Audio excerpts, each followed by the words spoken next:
The chair scraped sharply across the ballroom floor just as I bent my knees. For half a second, my body kept moving toward a seat that was no longer there. My left hand caught nothing but cool air. The edge of the tablecloth brushed my wrist. A champagne glass rattled against a plate, and then my lower back struck the polished stone floor with a force that drove every breath out of me. Pain burst through the old surgical site above my hips. It was hot, precise, and deep enough to make the ceiling lights blur. The room erupted in laughter. Someone clapped. A man near the dance floor shouted that Kendra had finally pulled off the prank she had been talking about all morning. The photographer lowered his camera for a moment, smiling as if he had just captured a harmless piece of wedding comedy.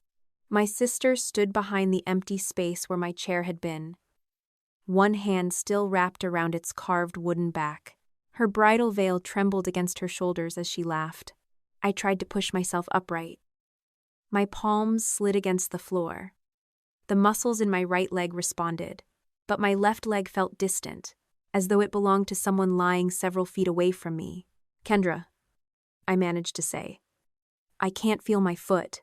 Her laughter faltered, but only for an instant. Then she glanced toward our mother. Diane Ellison stood beside the head table in a silver dress, watching me with irritation rather than fear. "Stop pretending," Kendra snapped, her voice rising over the fading laughter. "You're ruining everyone's fun." I planted both hands beside my hips and tried again. A bolt of pain shot from my spine into my thigh. My elbows gave way, and I dropped back against the floor. The guests nearest me stopped smiling. Mother stepped forward, but she did not kneel beside me. She lifted both hands toward the crowd, as though she were calming people after an embarrassing toast. "She has always been dramatic about her back," she said. "Please don't let this interrupt the reception." A man pushed between two tables so quickly that a centerpiece rocked behind him. Dr. Arthur Bennett dropped to one knee beside me. He had been our family doctor for years, and I had known him since I was a teenager. His expression had none of the indulgent concern Mother was performing for the room. "Meredith, don't move," he said. "My left foot is numb." He touched the outside of my ankle, then my calf. "Can you feel that?" "Barely." Someone reached beneath my arm, preparing to lift me. Arthur turned so sharply that the guest froze. "Don't move her," he shouted. "Call an ambulance now." Before I continue, I hope you're doing well today. Stay with me to see what happened next, and please subscribe to the channel if you enjoy stories about women who stop letting their families control the truth. The laughter had vanished. All I could hear was the muted wedding music, the rustle of formal clothes, and my own uneven breathing. Kendra let go of the chair. It rolled backward several inches and struck the wall. "This was supposed to be a joke," she said. "She was supposed to catch herself." Arthur looked up at her. "No one is moving her until paramedics arrive." Mother finally came closer. "Arthur, please," she said quietly. "She walked into this room without help. She drove here herself. That has nothing to do with what just happened." Mother crouched just beyond my reach. Her perfume was heavy and floral, the same scent she had worn to every hospital appointment when I was 17. "Meredith, sweetheart, sit up slowly," she said. "You're frightening your sister." I stared at her. Arthur said not to move me. He is being cautious. He is being a doctor. Her mouth tightened. A woman from the venue announced that the ambulance was on its way. Arthur stayed beside me, asking whether the numbness was spreading and whether I could move my toes. I could move 3 of them. The other 2 barely responded. Nora Whitaker pushed through the guests and knelt on my other side. She had been my closest friend for more than a decade and understood my expression before I said anything. "Where's your phone?" she asked. "In my bag." Mother reached toward the chair where I had left it. "I'll take care of her things." "No," I said. The word came out stronger than I expected. Mother paused. "Nora takes my phone and my bag." Nora collected them without asking another question. She put my phone in the inside pocket of her jacket and kept the bag across her lap. Kendra had begun to cry. Several guests surrounded her, rubbing her shoulders and telling her it had been an accident. Owen stood beside her with one arm around her waist, looking from his new wife to me as if he could not decide which version of the room was real. Mother moved toward them immediately. "She did not mean to hurt anyone," she said loudly enough for the nearest tables to hear. Meredith knows Kendra would never do that. I did not answer. The paramedics arrived carrying equipment through the ballroom doors. One of them knelt near my head while another spoke with Arthur. What happened? The first paramedic asked. My sister pulled the chair away while I was sitting down, I said. Mother interrupted. It was a wedding prank. She only slid it a little.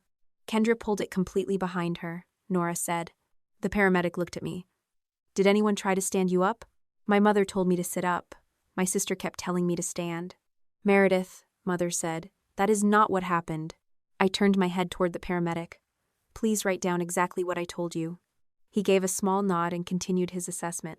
They fitted a cervical collar as a precaution, stabilized me, and transferred me onto a rigid stretcher, with Arthur directing the movement. Every inch felt as if metal were being forced between the bones of my lower back. As they wheeled me toward the ballroom doors, a paramedic asked which trauma center had handled my prior spinal surgery. Street Catherine's, Arthur answered. Mother's reaction was immediate. Not Street Catherine's. The paramedics stopped only long enough to look at her. Take her anywhere else, Mother said. That hospital is too far, and I'm sure it's outside her insurance network. It's 25 minutes away, Arthur replied. They have her surgical history. We can take her to the urgent care near our house. She has weakness and loss of sensation after a spinal impact, Arthur said. She's not going to urgent care. The paramedic looked down at me. You're conscious and able to decide. Where do you want to go? Street Catherine's. Mother opened her mouth again. I did not give her time. I am choosing Street Catherine's. Do not let anyone change that. The paramedic acknowledged my decision and continued toward the doors. As we passed Kendra, she stood with her hands pressed against the front of her wedding dress. Her mascara had begun to run. Are you going to sue me? She asked. I looked at her from the stretcher. I had just told her I could not feel part of my foot, and that was the question she chose. I'm going to the hospital, I said. Outside, the March air felt cold against my face. The ambulance doors closed, muting the wedding music and the voices behind us. Nora rode with me. Arthur stayed at the venue long enough to give the paramedics my relevant history, then promised to contact the emergency department. During the drive, Nora opened the notes app on my phone. I'm writing the timeline, she said. Tell me what you remember before the fall. I closed my eyes for a moment. The motion of the ambulance made the pain pulse beneath the straps. June, the videographer, put a microphone on Kendra before the ceremony, I said.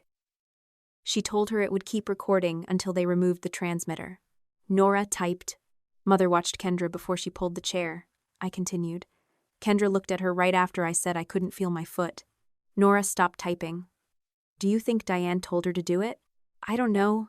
It was the only honest answer available then. At Street Catherine's, staff took me directly for imaging. Mother arrived while I was waiting for the first scan and tried to follow me beyond the treatment area. A nurse blocked her. I'm her mother, Diane said. Your daughter is an adult. We need her permission before sharing information. Mother turned toward me. Tell them I can stay. No? The word came more easily the second time. Her face changed, not into concern, but disbelief. You're on pain medication, she said. You should not be making decisions alone. I'm not alone. Nora is here, and I am still able to answer questions. A staff member checked my chart. There is an old authorization listing Diane Ellison, but it expired years ago. Meredith, do you authorize us to speak with her today? No. Mother stared at me as the nurse closed the door. The first scan showed enough damage that the emergency physician ordered an MRI. He explained that the spinal fusion from my teenage accident had placed additional stress on the vertebra above it. I had already developed degeneration at that level and mild osteopenia. The fall had caused a compression fracture and instability near the top of the old fusion. We're also concerned about nerve compression, he said. That would explain the weakness and numbness. Will I need surgery? The spine team needs the MRI before making that decision. How long before I can work? He did not offer false reassurance. We should discuss that after we know whether the weakness improves. A technician transferred me for the MRI. As the table moved beneath the machine, the smell of disinfectant and warm plastic brought back a room I had spent years trying not to remember. I was 17 again, lying beneath hospital lights while Mother stood beside me, holding a thick folder. She had answered every question before I could open my mouth. "You rest," she had told me. "I will handle everything." A year later, during another stretch of physical therapy and pain medication, she had placed several papers on a tray across my bed. "They only let me pay your bills and talk to the insurance company," she had explained. "Sign here so nothing is delayed." I had signed. I remembered the pressure of the pen against my fingers more clearly than I remembered the words on the pages. The MRI confirmed the damage. The surgeon explained that the fractured vertebra was unstable above my previous fusion, and the weakness in my leg had not improved. He recommended surgery to extend the fusion and relieve pressure on the affected nerves. I asked about the risks, the alternatives, and what would happen if I waited. Nora sat beside me and wrote down every answer. Mother called her 3 times during that conversation. Nora silenced the phone without reading the messages aloud. I signed the surgical consent myself. That evening, a hospital financial counselor came to my room to review insurance and expected costs. My employer-sponsored plan would cover most of the hospitalization, though I would still face a deductible rehabilitation expenses and lost income. Then she paused at one entry on the screen. "There is also an older medical expense trust connected to your original spinal injury," she said. "It appears to have paid for hardware monitoring in the past. That trust was exhausted years ago." She turned the monitor slightly away, protecting information even though the room was private. "I can't tell you its current balance. We would need your written authorization to contact the administrator, but the record is still active." My mother told me it had been closed. The counselor studied my face, then chose her words carefully. "The administrator may have other settlement documents that are not part of the hospital billing system. Those records would have to be released directly to you." Nora looked up from her notes. I thought about Mother objecting to Street Catherine's. I thought about the expired authorization, the papers I had signed at 18, and the speed with which she had tried to take my bag. For the first time that day, the pain in my back was not the only thing holding me still. "What other settlement documents?" I asked. The counselor closed the billing screen. "That is a question only the administrator can answer." The settlement administrator's office was closed for the weekend, which meant there was nothing I could do until Monday except lie in a hospital bed and wonder how much of my own life had been hidden from me. The spine surgeon returned shortly after midnight with the final MRI results. The fracture at the 3rd lumbar vertebra had made the level above my old fusion unstable. Bone and swollen tissue were pressing against the nerves that served my left leg. He recommended extending the fusion upward and relieving the pressure around the nerve roots. "What happens if I wait?" I asked. "The weakness could improve on its own, but the instability makes that unlikely. Another shift could cause more damage. How much function could I lose?" He did not answer with a percentage.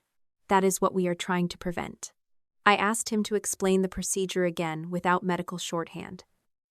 He drew a rough diagram on the back of a consent packet, showing where the old hardware ended and where the new support would begin.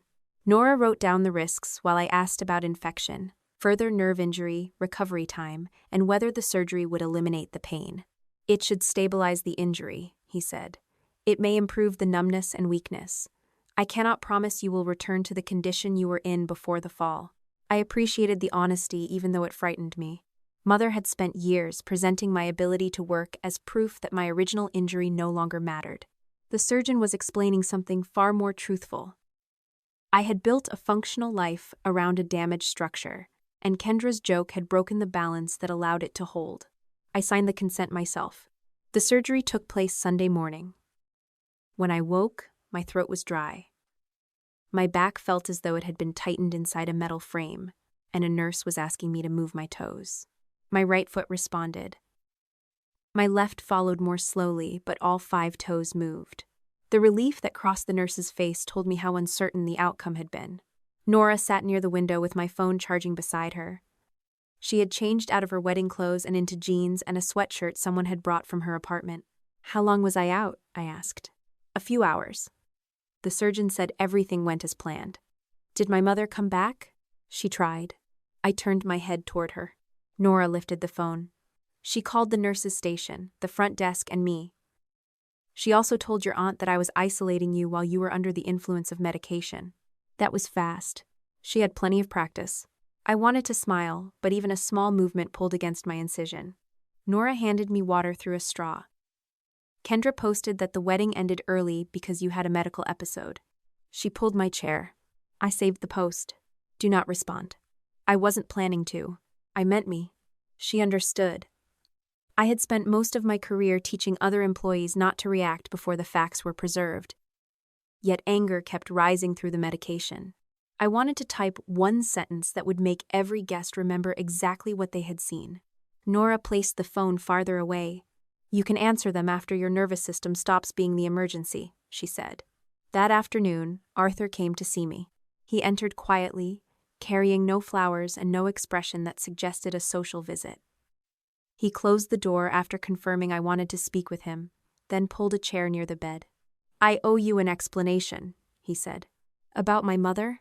About something she sent to my office. Nora asked whether I wanted her to leave. Stay, I said. Arthur rested his hands on his knees. About 2 weeks ago, Diane asked me to sign a letter stating that your chronic pain and medication affected your ability to manage financial decisions. My fingers tightened around the edge of the blanket. What medication? She listed an opioid prescription, a muscle relaxant, and medication for nerve pain. I have not taken prescription opioids regularly in years.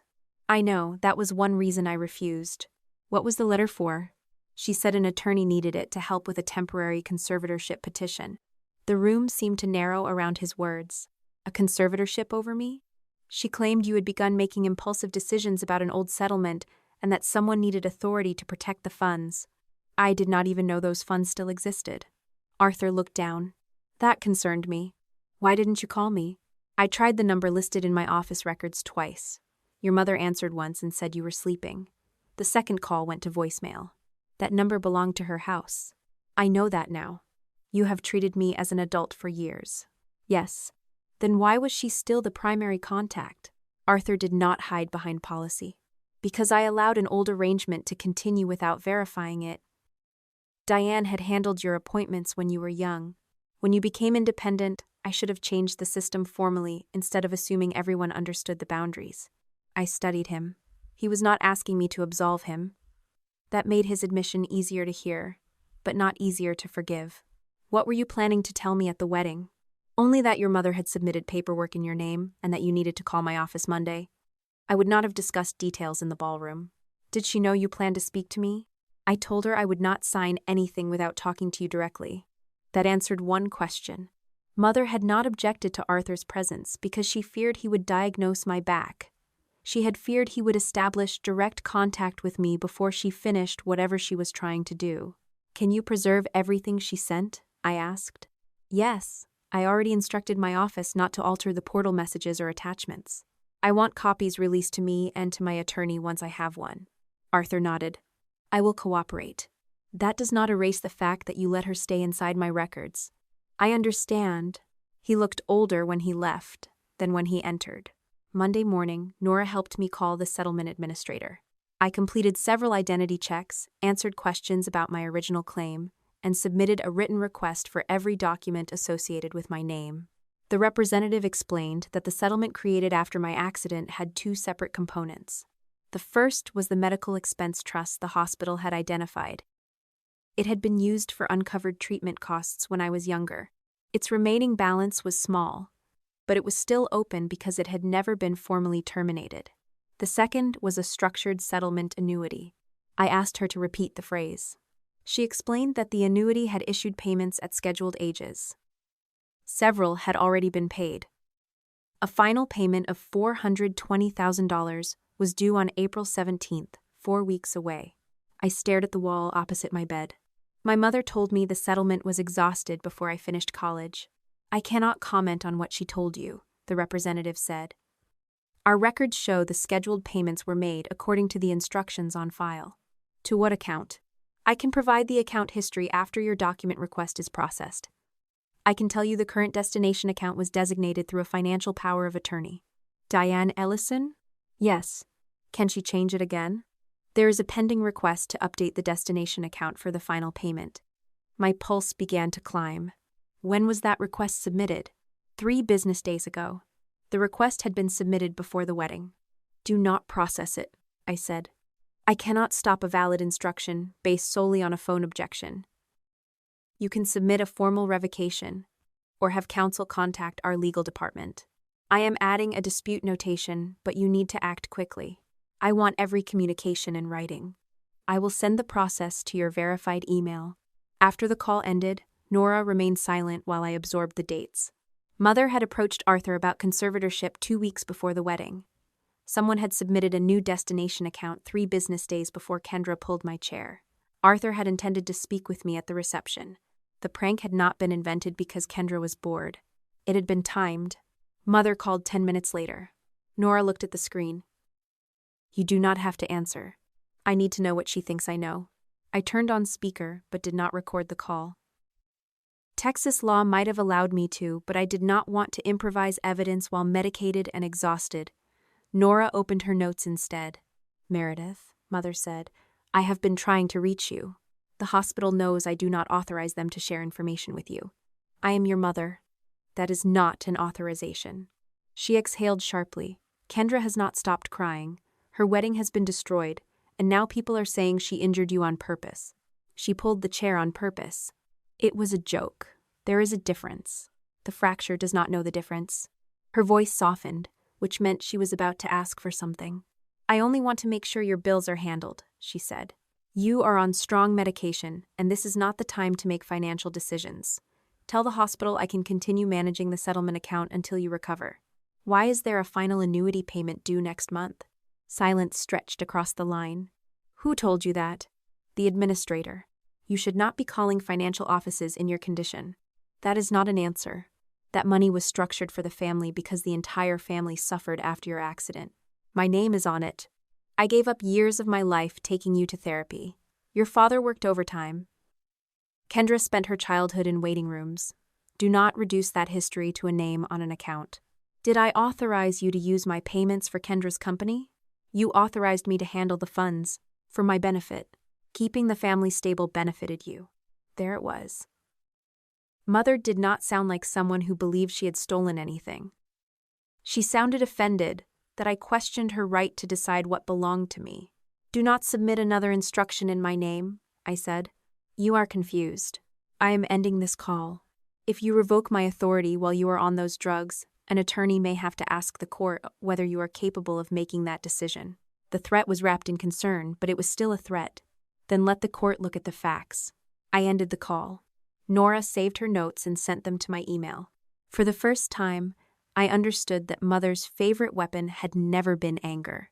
It was paperwork, followed by a story explaining why the paperwork was an act of love. Later that day, the administrator sent a partial account history. I could not yet see every transfer, but one line included a memo reference tied to a venue deposit. I recognized the venue name immediately. It was the hotel where Kendra had held her wedding. The payment date was 6 months earlier. My judgment failed me then. Instead of waiting for legal advice, I called my father. Russell answered on the 3rd ring. Meredith, how are you feeling? Why is my name connected to Kendra's venue payment? He did not ask what document I had seen. He did not sound confused. He became quiet. Dad, this is not something to discuss while you are in the hospital. It is exactly what we need to discuss.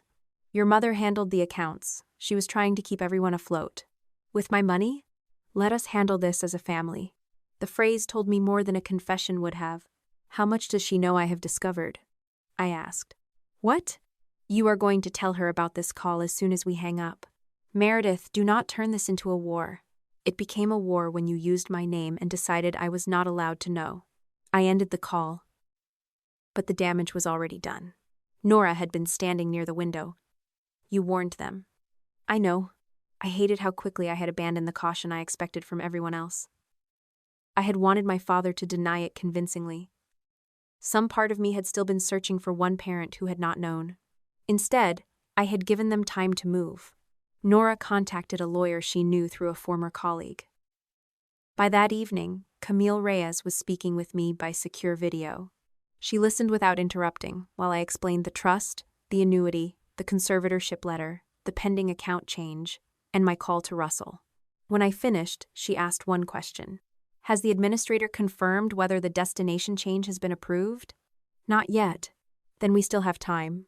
She explained that I could revoke the financial power of attorney because I had not been declared incapacitated. The revocation needed to reach every institution that might rely on it. She would also send preservation demands and prepare a limited court request to stop the final payment from being redirected while the account history was examined. Can we freeze everything? I asked. No, and we should not ask for more than we can justify. We protect the payment due next month, preserve the records, and trace the earlier transactions. Then we decide what the evidence supports. Her restraint made me trust her more than a promise of immediate victory would have. My secure email chimed while we were still speaking. The administrator had sent an urgent notice. The pending request had been amended after my call with Russell. Someone had uploaded new banking instructions and a fresh certification claiming the power of attorney remained valid despite my objection. Camille read the notice twice. They moved because you asked a question, she said. I gave them the warning. Yes, that was a mistake. I waited for criticism. Instead, she continued, now we stop making the next one. She instructed me not to call my parents, Kendra, the bank, or anyone connected to the company without speaking to her first. She would prepare the revocation that night and contact the administrator's legal department when it opened. I looked at the date on the notice, then at the surgery band around my wrist. Mother had waited more than 20 years for the final payment. She was not going to surrender it because I had finally learned it existed. Camille closed the document on her screen. They are not only hiding what happened, she said, they are trying to finish it before your birthday. Camille arrived at the hospital the next morning carrying a legal pad, a slim laptop, and none of the false confidence people often mistake for reassurance. She pulled the visitor's chair to the foot of my bed rather than beside my shoulder. It gave me enough space to breathe without feeling watched. Before we discuss what your mother may have done, she said, we need to separate 3 things. She drew 3 columns across the top of the page. What you know, what you remember, what you suspect. I know there is a $420,000 payment due next month. She wrote it in the first column. I know someone tried to change the destination account using the power of attorney. She added that beneath the first line. I remember signing papers when I was 18. That goes in the second column. I suspect my mother has been taking the money for years. Camille placed it in the third. The distinction frustrated me. But I understood why it mattered. At work, I had taught staff to document facts without filling gaps with conclusions. Now that the missing records belonged to me, patience felt more difficult. I work in compliance, I said. I should have caught this. You work in healthcare quality and internal compliance. That does not make you a structured settlement attorney, a trust administrator, or a forensic accountant. I knew there had been a settlement. You knew the version your mother gave you. I could have asked for the original documents. Yes. Her answer was direct enough to make me look at her. You avoided them, she continued. That may have been a mistake. It is not the same as authorizing fraud. I had spent years refusing to open the old storage box in my closet because every page inside it belonged to the period when I could not shower alone, sleep without medication, or cross a room without someone timing me. Avoiding that box had protected me from memories. It had also protected Mother from questions. Nora drove to my apartment that afternoon and returned with the storage box. The cardboard had softened at the corners, and a strip of clear packing tape ran across the lid. My mother's handwriting was still visible in black marker. Medical. Keep. Nora placed it on the rolling table over my bed. You do not have to do this today, she said. The revocation went out this morning. The administrator's legal department is reviewing it. I need to know what else she has. Camille had already sent written notice to the annuity company, the bank identified in the pending request, Arthur's office, and the trust administrator. She had also warned everyone to preserve records. That did not freeze the world. It did not recover $1. It only created a line in time after which no one could credibly claim they had not known the documents mattered. I cut through the tape with a pair of blunt hospital scissors. The first folder contained physical therapy notes, old prescription lists, and insurance explanations. The second held copies of school accommodation forms and correspondence from the law firm that handled the accident. The third was blue. I remembered Mother carrying it between meetings, always tucked under her arm, as if it contained something too important for anyone else to touch. Inside was a settlement summary. The first page listed legal fees, medical liens, administrative costs, and a number labeled net distribution. Mother had circled the expenses in red pen. At the bottom she had written, "All medical funds exhausted." I turned the page. Then I turned it again. There was no annuity schedule. Camille had asked the settlement administrator for the original court-approved package. A secure copy arrived while we were still going through the box. The original summary contained an additional attachment after the page in my folder. Appendix B, Structured Payment Schedule. The appendix listed payments at ages 21, 25, 30, 35, and 39. It also named the annuity company and the account through which the payments would be delivered. The pages before and after the appendix matched my copies exactly. Someone had not given me an incomplete folder by accident. The missing section had been removed. Nora leaned toward the screen. Could the attorney have sent 2 different versions? Camille will verify that, I said. She did. The settlement firm's archive confirmed that the complete package had been mailed to my parents' home and delivered when I was still in rehabilitation. The cover letter referenced all attachments by name. The copy in my box did not merely lack a page. It lacked the only section that would have told me money was scheduled to arrive throughout my adult life. The first large payment had come when I was 21. At the time, Mother told me the family had refinanced the house because my father's overtime had been cut. She said they were barely keeping up with the mortgage after years of my treatment. I had believed the tension in our home came from debt caused by me. The annuity records showed that a payment had arrived 3 weeks before the mortgage balance was reduced. Another payment had arrived when I was 25, around the time Kendra began college without student loans. At 30, I had received a birthday card from my parents and a lecture from Mother about saving money. The annuity company had issued another scheduled payment 2 days earlier. At 35, Mother told me my original trust had been formally depleted and that she had covered the last hardware scan herself. A structured payment had arrived that same month. The amounts were not enough to create a secret empire. They were enough to keep a mortgage current, pay tuition, cover business expenses, and create a family history in which my parents appeared endlessly generous. That made the betrayal feel more intimate.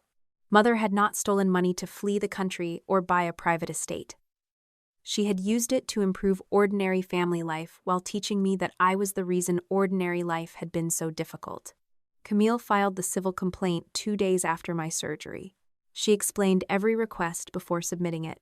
We asked for a formal accounting of funds handled under the power of attorney, an order preventing changes to the destination of the final annuity payment, and preservation of assets that could be traced directly to the disputed money. "We are not asking the judge to freeze your parents' entire lives," she said. "We protect the upcoming payment first. Then we follow the records." The judge granted a short temporary order covering the final payment and the destination account while the parties prepared for a hearing. The money due in April would not be released to Mother, Kendra, or me immediately. It would be held in an account subject to court supervision until the dispute was resolved. I did not feel victorious when Camille told me. I felt relieved that Mother could no longer move faster than I could recover. The reaction from my family arrived before the formal papers were even served. Kendra posted a video from the wedding. It began after I was already on the floor. The edited clip showed her crying while guests surrounded her.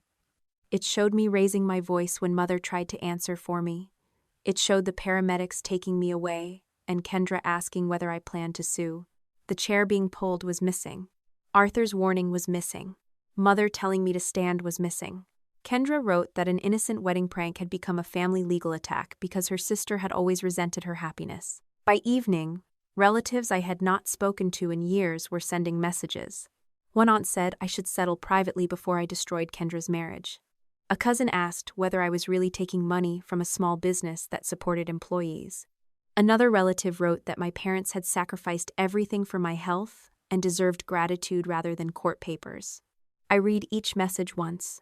Then I sent screenshots to Camille and stopped opening them. Nora stood beside the window, watching me place the phone face down. "You are handling this better than I would," she said. I am imagining several replies. "That is different from sending them." I know. Mother had always won family disputes by speaking first, repeating herself often, and making everyone fear what would happen if they questioned her version. She did not need every relative to believe her. She only needed enough people to pressure me into silence. Camille advised me to release one sentence through her office.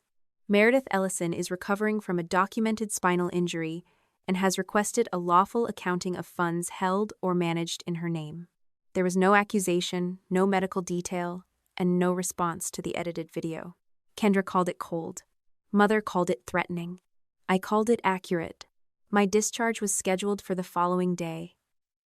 A physical therapist taught me how to move from bed to walker without twisting my spine.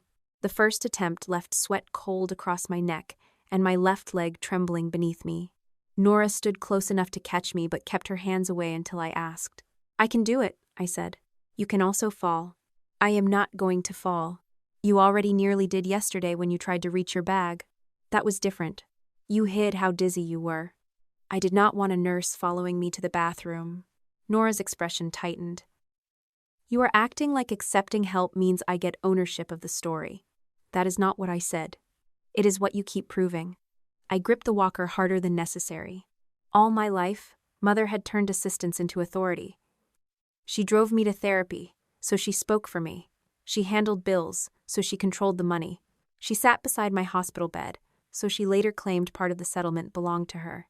I had learned to equate dependence with surrender. Nora was asking me to believe help could stop at the boundary I set. "I need you to stand on my left side," I said.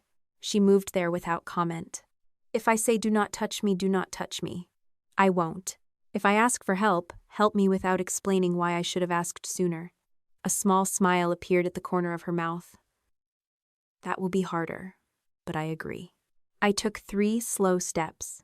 The pain did not disappear because I had made a healthy emotional decision. My legs still shook, my back still felt rigid and swollen. But I reached the chair without falling, and Nora did not turn the moment into evidence that she knew my body better than I did. Camille called while I was resting afterward. The bank had responded to the court order. It would preserve the relevant records and had opened its own fraud review. A forensic accountant working with Camille had begun tracing the payments already identified in the annuity history. "Do you remember the name of Kendra's business account?" Camille asked. I gave it to her. "There is a transfer into that account 6 months before the wedding," she said. The amount was $60,000. "For the venue?" "Not directly. The money moved through the company first. Then the company paid the venue, florist, videographer, and a catering deposit. June was paid with my money? Partially, based on the current records." The irony was so sharp I almost laughed. Mother had used my settlement to hire the person whose cameras might show what happened to me. How much of the wedding came from my account? We can directly trace at least $48,000 so far. The wedding was estimated to have cost around $72,000. Kendra and Owen had paid some expenses themselves, and Owen's parents had covered part of the reception. But more than half the event had been funded through money attached to my name. How much went into the company before that? We do not have a complete accounting yet. There were older transfers and several transactions through your parents' joint account. Russell's signature appears on some of them. Does that make him the one who did it? It makes him involved. It does not yet tell us who designed the system. The answer mattered. My father had spent years standing quietly behind Mother, letting her speak for both of them. It would have been easy to decide his silence meant ignorance. The signatures suggested otherwise. Camille sent me a scanned invoice from the hotel. The header carried Kendra's company name. Beneath it was the ballroom rental, lighting package, staff charges, and deposit schedule. At the bottom, the payment reference matched a transfer from the account receiving my annuity money. I remembered that ballroom as a field of faces looking down at me. I remembered the white flowers, the gold-rimmed plates, and Mother telling everyone not to let my injury interrupt the reception. I had believed I entered the room as a tolerated guest. The record said I had helped pay for it. Nora sat beside my hospital bed while I stared at the invoice. "What are you thinking?" she asked. "That they called me selfish in a room bought with my money. Do you want me to call Camille back?" "No." I looked again at the hotel logo, then at the date of the first deposit. 6 months before Kendra pulled my chair away, someone had moved enough of my settlement to secure her wedding. The prank had lasted a few seconds. The entitlement behind it had been built for years. Camille's voice returned through the phone speaker, as she explained the next round of subpoenas. Before ending the call, she said, "Meredith, I know this document hurts, but it also answers an important question." "Which one?" "Why your mother needed you to remain the family's unreliable narrator." She paused, then added the sentence that stayed with me through every stage that followed. "You paid for the room where they called you a liar." The court order arrived 3 days after I left the hospital. Camille called it narrow relief, not a victory. The final annuity payment would still be issued on April 17th, but it would go into an escrow account under court supervision rather than the account Mother had tried to designate. No one could touch it until the court decided who had lawful authority. My parents' salaries remained available to them. Their ordinary checking accounts were not frozen. Kendra's company was still allowed to operate. The order protected only the upcoming payment and required the relevant institutions to preserve records. That distinction mattered because Mother immediately told the family I had frozen every dollar she and my father owned. "She says they cannot buy groceries," Nora told me after reading a message from one of my aunts. "She bought groceries yesterday." "How do you know?" "She posted a picture of them." Nora turned the screen toward me. Mother was standing beside a cart filled with flowers, wine, and enough food for a dinner party. "She never lies when a dramatic exaggeration will do," I said. My recovery had moved from the hospital to Nora's guest room because my apartment had stairs at the entrance. I used a walker for short distances and needed help getting into the shower. My left leg had regained more sensation, but weakness remained, especially after physical therapy. Every morning began with pain before it began with thought. Even so, I no longer woke wondering whether Mother had succeeded in redirecting the money overnight. The court order had given me time. Mother responded by trying to take away my right to use it. Camille received notice that Diane had filed an emergency petition for temporary conservatorship.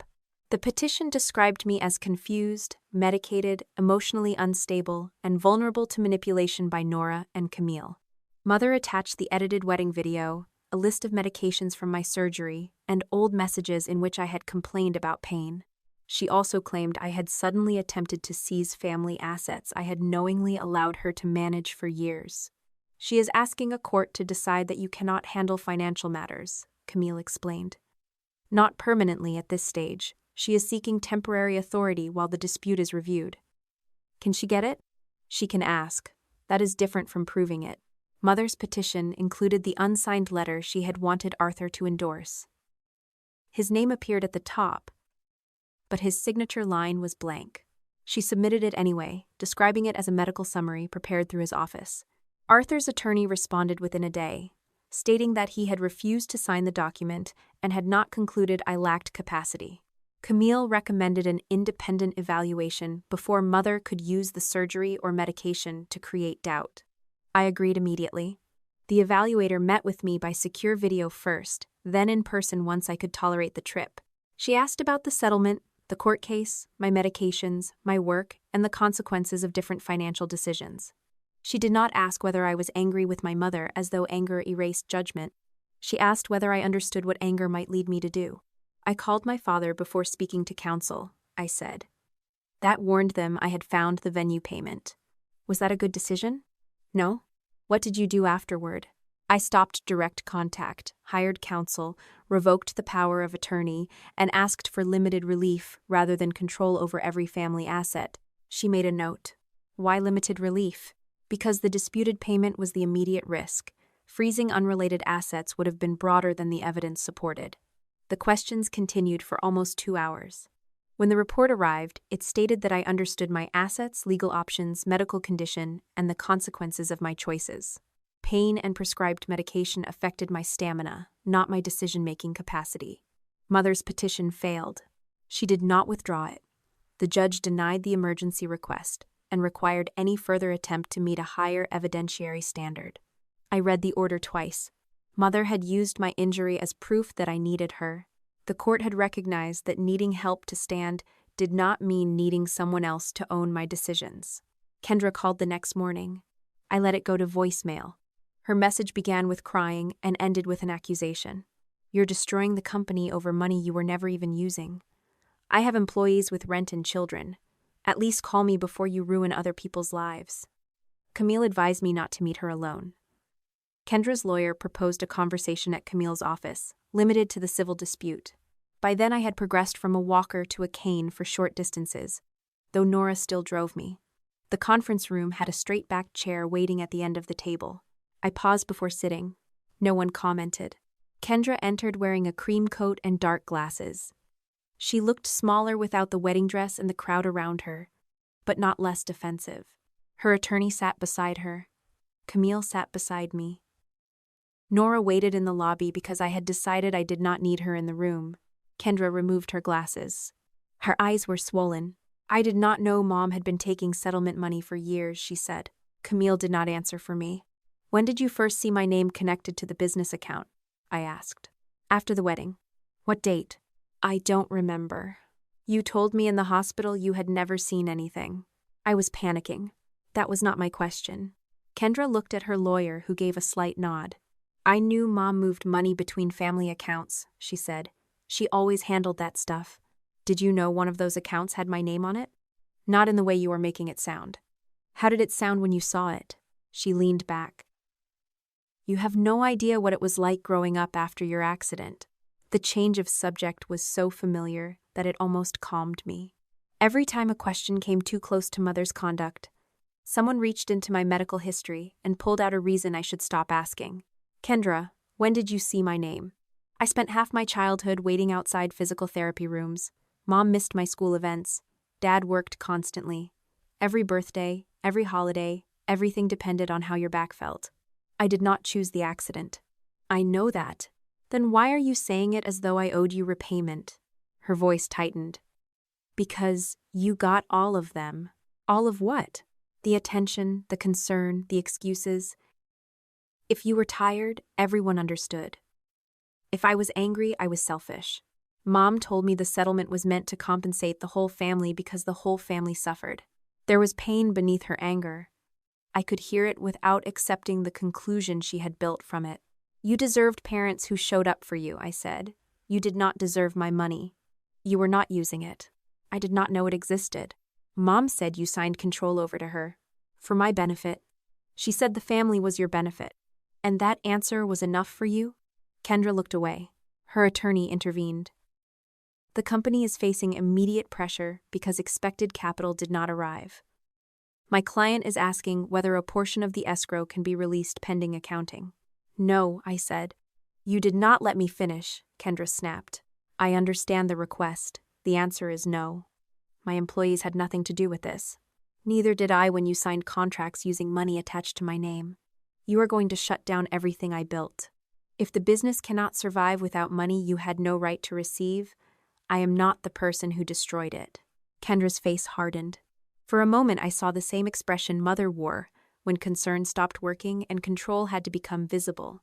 You always wanted me to fail, she said. That is what Mom told you whenever my rights interfered with what she promised you. Kendra stood so quickly that her chair struck the wall. Her attorney touched her sleeve and told her to sit. She remained standing. I did not know before the wedding, she said. Whatever documents you think you have, I did not know. I watched her repeat the sentence more slowly, as though precision could make it true. Then your records should support you, I said. The meeting ended without an agreement. In the elevator, Camille asked how I felt. She lied. You believe she lied. I know how she looks when she is searching for Mother's wording. That goes in the suspicion column until the records arrive. I disliked the answer because it was correct. The records arrived 2 weeks later.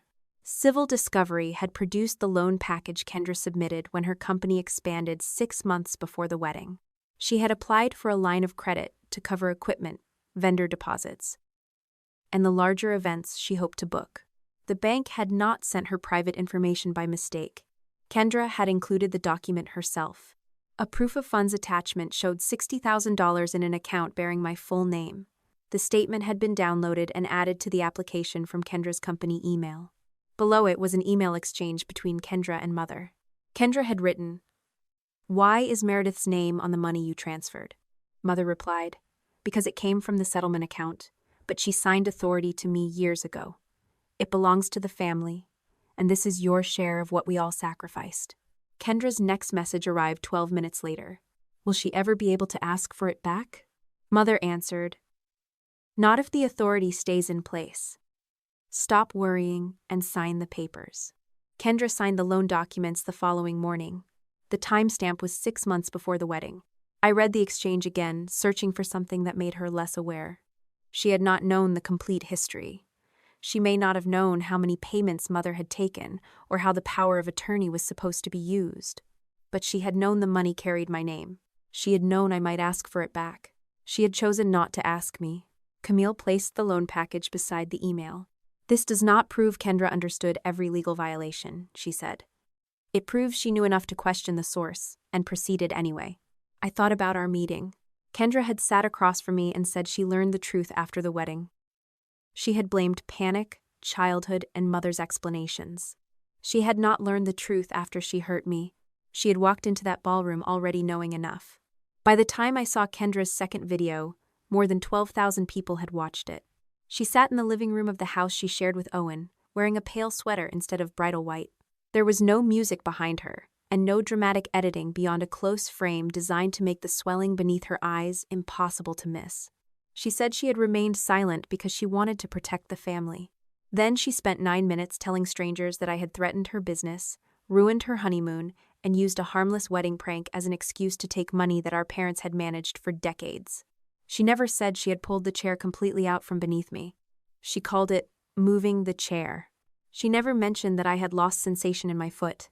She called it a panic response. She never mentioned the surgery.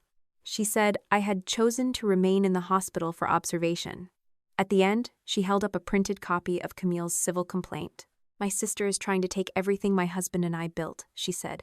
"She has always resented that I found happiness after our family spent years revolving around her medical problems." The comments beneath the video split into 2 groups. People who knew nothing about us praised Kendra for surviving a jealous sister. Relatives repeated Mother's favorite version of my childhood, the brave family that had sacrificed everything for the injured daughter who never learned gratitude. But several wedding guests asked why the video did not show the moment the chair was pulled. One woman wrote that she had heard Arthur warn everyone not to move me. A man seated near our table said Mother had tried to stop the ambulance from taking me to Street Catherine's. Those comments disappeared within hours. Nora noticed before "She is deleting witnesses," she said. I was sitting at her kitchen table with an ice pack against my lower back and my cane resting beside the chair. 6 weeks had passed since the wedding. I could walk across the room without the walker, but only if I moved carefully and stopped before my left leg began to shake. "Take screenshots," I said. "I already did. Send them to Camille." "Already done." I looked at her. Nora lifted one shoulder. "You trained me well." Camille released one short statement through her office. Meredith Ellison's civil action seeks an accounting of funds managed in her name and compensation for documented injuries. The case will be addressed through evidence, not edited social media posts. Mother called that sentence an attack on Kendra's mental health. Kendra posted that my lawyer had threatened her. Neither claim changed what the statement actually said. The hardest part was accepting that facts could be less persuasive than a face people wanted to believe. Kendra was the crying bride. Mother was the exhausted parent who had spent years caring for a damaged child. I was the older sister asking questions about money after being carried out of a wedding. Their story fit inside a caption. Mine required bank records, surgical imaging, court filings, and a history no one wanted to examine closely. For several days, I considered posting photographs of my incision. I imagined showing the bruising across my back, the walker beside Nora's guest bed, and the physical therapy schedule taped to the refrigerator. Camilla did not forbid it. She asked what I expected the photographs to accomplish. To prove I was hurt. To whom? The people saying I wasn't. If your surgical records do not convince them later, a photograph will not convince them now. I knew she was right. That did not make silence feel dignified. Some days, it felt like surrender. My physical therapist reminded me that recovery had its own schedule, indifferent to family strategy. At first, I measured progress in humiliatingly small distances. The guest room to the bathroom to the kitchen, the front step with Nora standing below me. The numbness in my left foot improved, but the weakness returned whenever I became tired. My back tightened around the new hardware after 20 minutes in one position. Sitting hurt. Standing hurt differently. Lying down too long created another kind of stiffness. I began working remotely for 2 hours a day. My supervisor had approved medical leave, but I insisted I could review reports from Nora's dining table. On the first morning, I finished one compliance summary and answered 6 emails before the letters on the screen began to swim. I told Nora I only needed coffee. She closed the laptop. I have a meeting in 10 minutes. You canceled it yesterday. I rescheduled. You told your supervisor the doctor had not cleared you for meetings. I reached for the laptop. I can sit through one call. You are not sitting. You are folding yourself around the pain and pretending that counts. I need something that still belongs to my normal life. Then choose something that does not punish your body for being injured. Her voice was sharper than usual, and I felt my own temper answer. You do not get to decide what I can handle. No. But I get to refuse to help you lie to yourself while you are staying in my house. I pushed the chair back and reached for my cane. The movement pulled across my incision. My left knee weakened, and I caught the edge of the table. Nora did not grab me immediately. Do you want help? She asked. The question irritated me more than if she had simply taken my arm. Then I understood why she had asked. Mother had always acted first and called it care later. Nora was waiting for my permission, even while she believed I was making a poor choice. Yes, I said. Help me stand straight. She placed one hand beneath my elbow and the other against my upper back, away from the surgical area. Once I was steady, she let go. I am not trying to make you dependent, she said. I know. You do not act like you know. I am trying. That is all I am asking. I reduced my work schedule to 1 hour a day for the next week. It felt like losing ground until I realized my pain was no longer increasing every evening. By the end of May, I could walk the length of Nora's block with a cane and 2 rest stops. I still checked every chair before sitting. The movement had become automatic. I touched the seat, then the back, then watched the legs while I lowered myself. Nora never mentioned it. Owen contacted Camille during the 2nd week of June. He asked for a meeting with me, but Camille warned him she could not advise both sides, and that anything he shared might become relevant to the case. He came to her office with his own attorney. I had not seen him since the ambulance doors closed. He looked tired rather than angry. His wedding ring remained on his hand, though he kept turning it around his finger. I want to know whether you are trying to take Kendra's company, he said. I am trying to recover money transferred from accounts in my name. If the company received that money, what happens to it? That depends on what the accounting shows and what the court decides. Kendra says you want the building, the equipment, and our house. Kendra's company rents its office. You and Kendra do not own a building connected to it. His hand stopped moving. She said the business property was part of the claim. Equipment bought with disputed funds may be part of the accounting. Your personal house is not currently subject to any order. Owen looked at his lawyer, who made a note. What about our joint accounts? I have not asked to freeze them. Kendra said she could not access money because of you. The company expected funds from my annuity. The court prevented that payment from being redirected. That is not the same as taking money already belonging to her. He stared at the table. When did Kendra know the money came from you? I looked at Camille. She answered carefully. Documents produced in the civil case show that Kendra received proof of funds material bearing Meredith's name approximately 6 months before the wedding. Owen's face changed. She told me she found out after the lawsuit. I cannot tell you why she said that, Camille replied. He looked at me. Did she know the amount? The email did not show that she understood the full settlement, I said. It showed that she knew the transferred money carried my name and that she asked whether I could demand it back. And she signed the loan papers anyway? Yes. Owen lowered his eyes. I did not enjoy watching the first crack appear in his marriage. He had not pulled the chair or moved the money, but I also refused to soften what the document said so he could return home believing the easier version. Did you know about the prank? I asked. No. She told me she wanted to do something funny with the family tables. I thought she meant switching the place cards. Did she tell you why she chose me? Afterward, she said your mother told her you had been threatening to confront them about money at the reception. I felt Camille's attention sharpen. When did she tell you that? The night after the wedding. She was angry because the hospital would not give her updates. Did she say my mother knew I might speak to Arthur? Owen shook his head. She only said Diane wanted everyone to see that you were healthier than you claimed. It was not proof, but it aligned with the pattern. Owen left with fewer answers than he wanted, and more than Kendra had intended him to have. 3 days later, Kendra removed every photograph of him from her public page. She did not announce a separation. She posted a quote about people abandoning women during hardship. I sent the screenshot to Camille without comment. The same week, June Keller responded fully to the subpoena for the wedding footage. Her attorney provided the signed production contract, equipment list, recording schedule, and copies of the raw files preserved in her business archive. Camille arranged a video call with June before any technical review. June appeared from a small editing studio lined with hard drives and labeled storage cases. I want to explain the audio setup before anyone assumes the camera tracks are complete, she said. She shared a page from the contract. Kendra had agreed to wear a wireless transmitter from the pre-ceremony preparations through the major reception events. The contract stated that audio would continue until a member of June's crew physically removed the transmitter or powered it down. June also played a short clip from the microphone check. Her assistant's voice said, "This stays live until we take it off, so do not discuss anything near it you would not want recorded." Kendra laughed. Then I should stay away from my mother. Everyone in the dressing room laughed with her. June paused the clip. That confirms verbal notice as well as the written agreement, she said. What happened after I fell? I asked. The reception became chaotic. My main camera operator followed the paramedics. I went to speak with the venue manager. Kendra removed the microphone from her dress herself. Did she turn it off? No. The transmitter did not have an obvious external power switch because we did not want clients accidentally disabling it. Where did she put it? In her bouquet? The bouquet was on the head table for several minutes.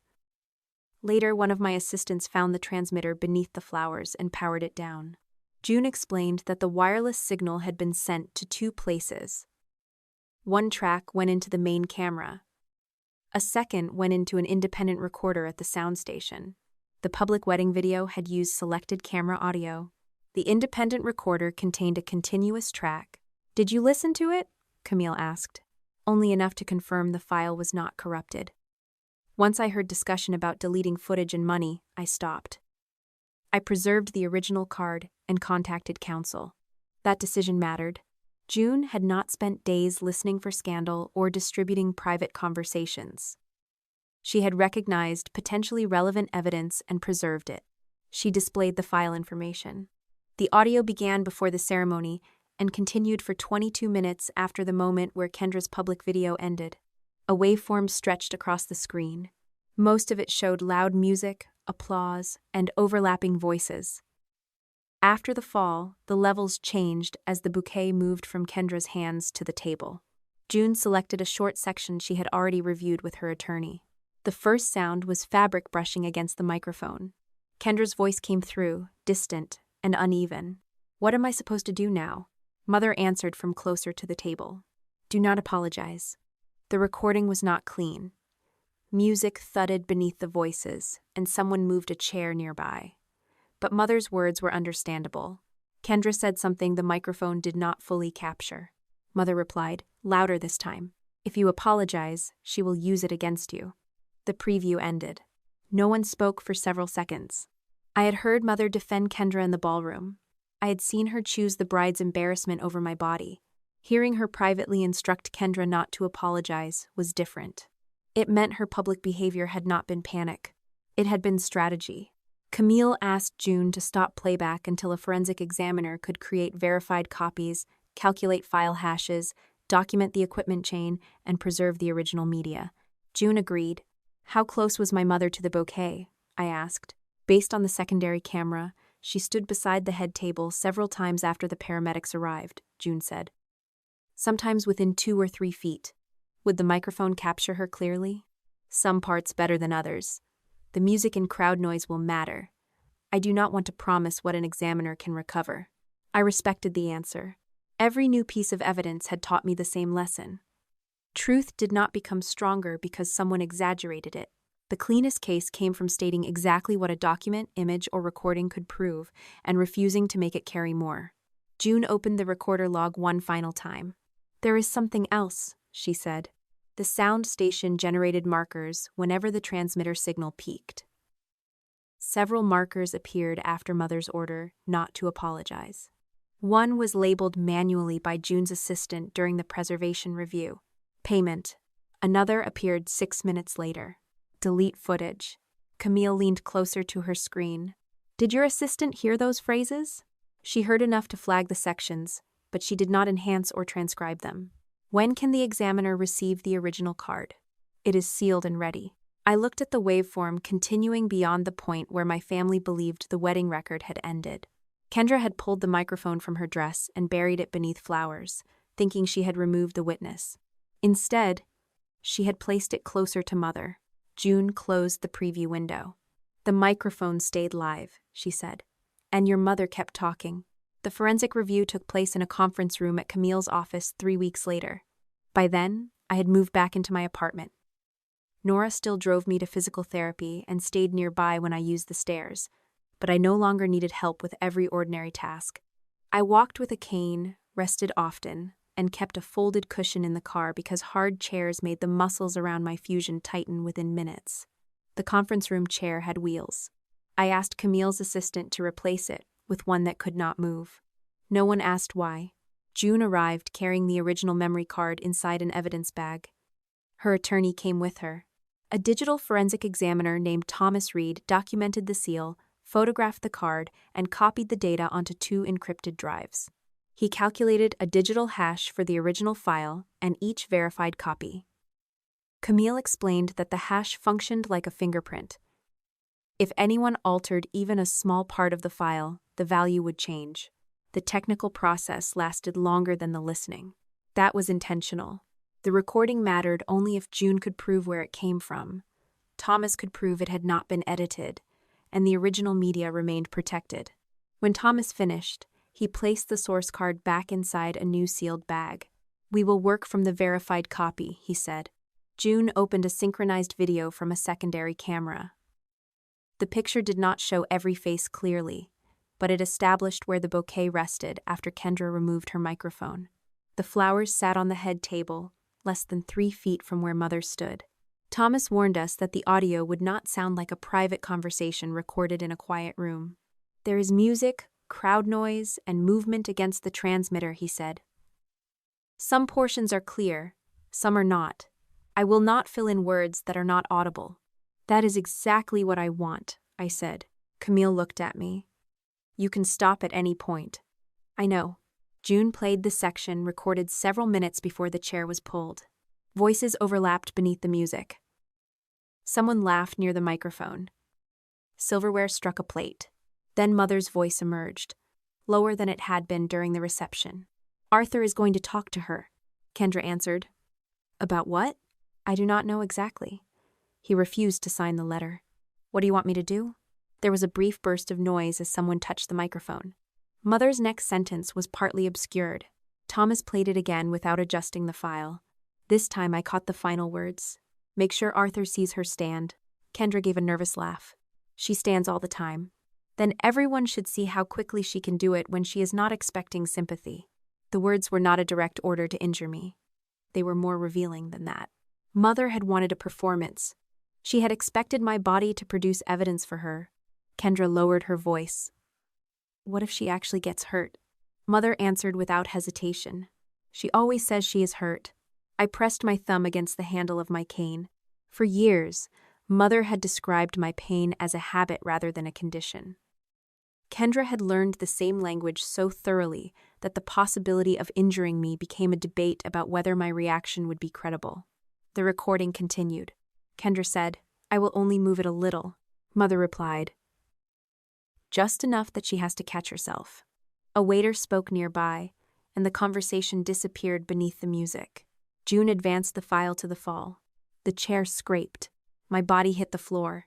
The laughter on the recording sounded louder than I remembered. Perhaps memory had softened it. Perhaps the microphone had been closer to the tables where people clapped. My own voice was faint, telling Kendra I could not feel my foot. Then Arthur shouted not to move me. The audio shifted when Kendra removed the transmitter. Fabric dragged across the microphone. Her breathing became loud, then muffled as she pushed it into the bouquet. The flowers were placed on the table. Mother's voice moved closer. "What am I supposed to do now?" Kendra asked. "Do not apologize."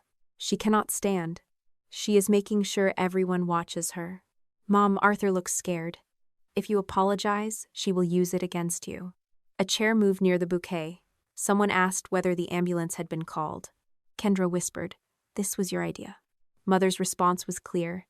"I told you to slide it. You were the one who made a show of it."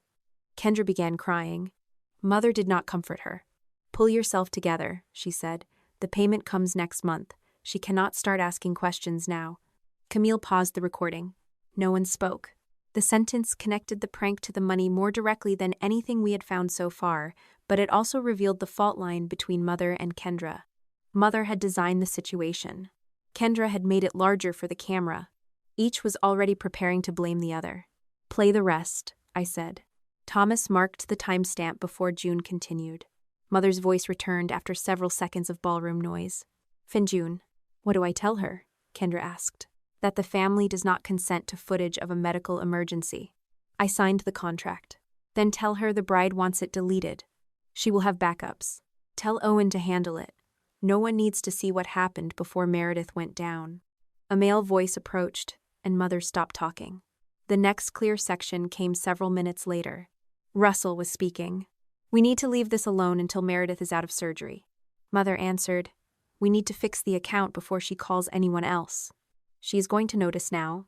She noticed because Arthur frightened her." "No, Diane. She noticed because Kendra put her on the floor." Mother's voice sharpened. "Do not start pretending you were not part of this." Russell did not deny it. The rest of their conversation dissolved beneath music and guests moving around the table. Thomas stopped the file at the end of the marked section. I had expected the recording to make me angrier. Instead, it made the structure clearer. Mother had wanted me discredited before Arthur could reach me. Kendra had accepted the plan because she wanted to humiliate me and protect the life built around my money. Russell had not designed the prank, but he knew enough about the financial scheme to understand immediately why it mattered. None of them had asked whether I was safe. They had asked how to protect the account. Camille requested a written forensic report limited to what the file could establish. Thomas would identify speakers only where video, context, or witness testimony supported the identification. He would not enhance uncertain words into certainty. June signed an additional statement describing how the microphone was attached, where it had been placed, and when her assistant recovered it. Before she left, she stopped near my chair. "I am sorry I did not realize what was happening sooner," she said. "You were hired to film a wedding." I still watched people laugh. So did a room full of people. She looked down. "You preserved the original," I said. "That matters." After June left, Camille asked whether I wanted to take a break. "I want to know what happens next." We add the audio to the civil discovery record. We also provide it to the bank's fraud investigator. Whether law enforcement opens a criminal case is not our decision. Does the recording prove fraud? It supports intent and motive. It does not replace the financial documents. I had learned not to ask one piece of evidence to carry the entire story. The accounting report arrived several days later. The earliest payments were complicated because Mother had moved money through multiple accounts. Some transactions were more than a decade old. Records were incomplete, and not every old transfer could become a criminal charge. The civil picture was clearer.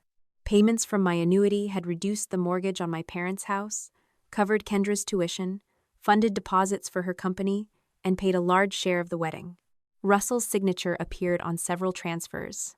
For one payment, he had signed both as joint account holder and as witness to Mother's use of the power of attorney. Camille warned me not to confuse a signature with authorship of the entire plan. "Your father may have participated without creating the system," she said. "That does not make him innocent." "No. Then why did he offer to take responsibility?" "Because taking responsibility for vague bookkeeping may be safer than admitting knowledge of deliberate misuse." Russell requested a private meeting through his attorney. Camille agreed only if counsel attended, and the discussion was documented. We met in her office 1 week after reviewing the audio. My father looked thinner than he had at the wedding. His gray suit hung loosely at the shoulders. He carried a folder but did not open it immediately. "I want to resolve this before it becomes something none of us can survive," he said. "It became that when you used my money," I replied. He flinched but continued. I signed some transfers. Your mother handled the records. I believed the funds could be used for household expenses connected to your care. Kendra's tuition was connected to my care. You both suffered. The ballroom? He looked at the table. That was a mistake. A mistake is paying the wrong invoice once. This happened for years. Russell opened the folder.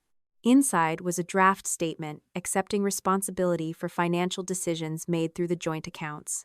It described Mother as someone who prepared routine paperwork without understanding the source of the funds.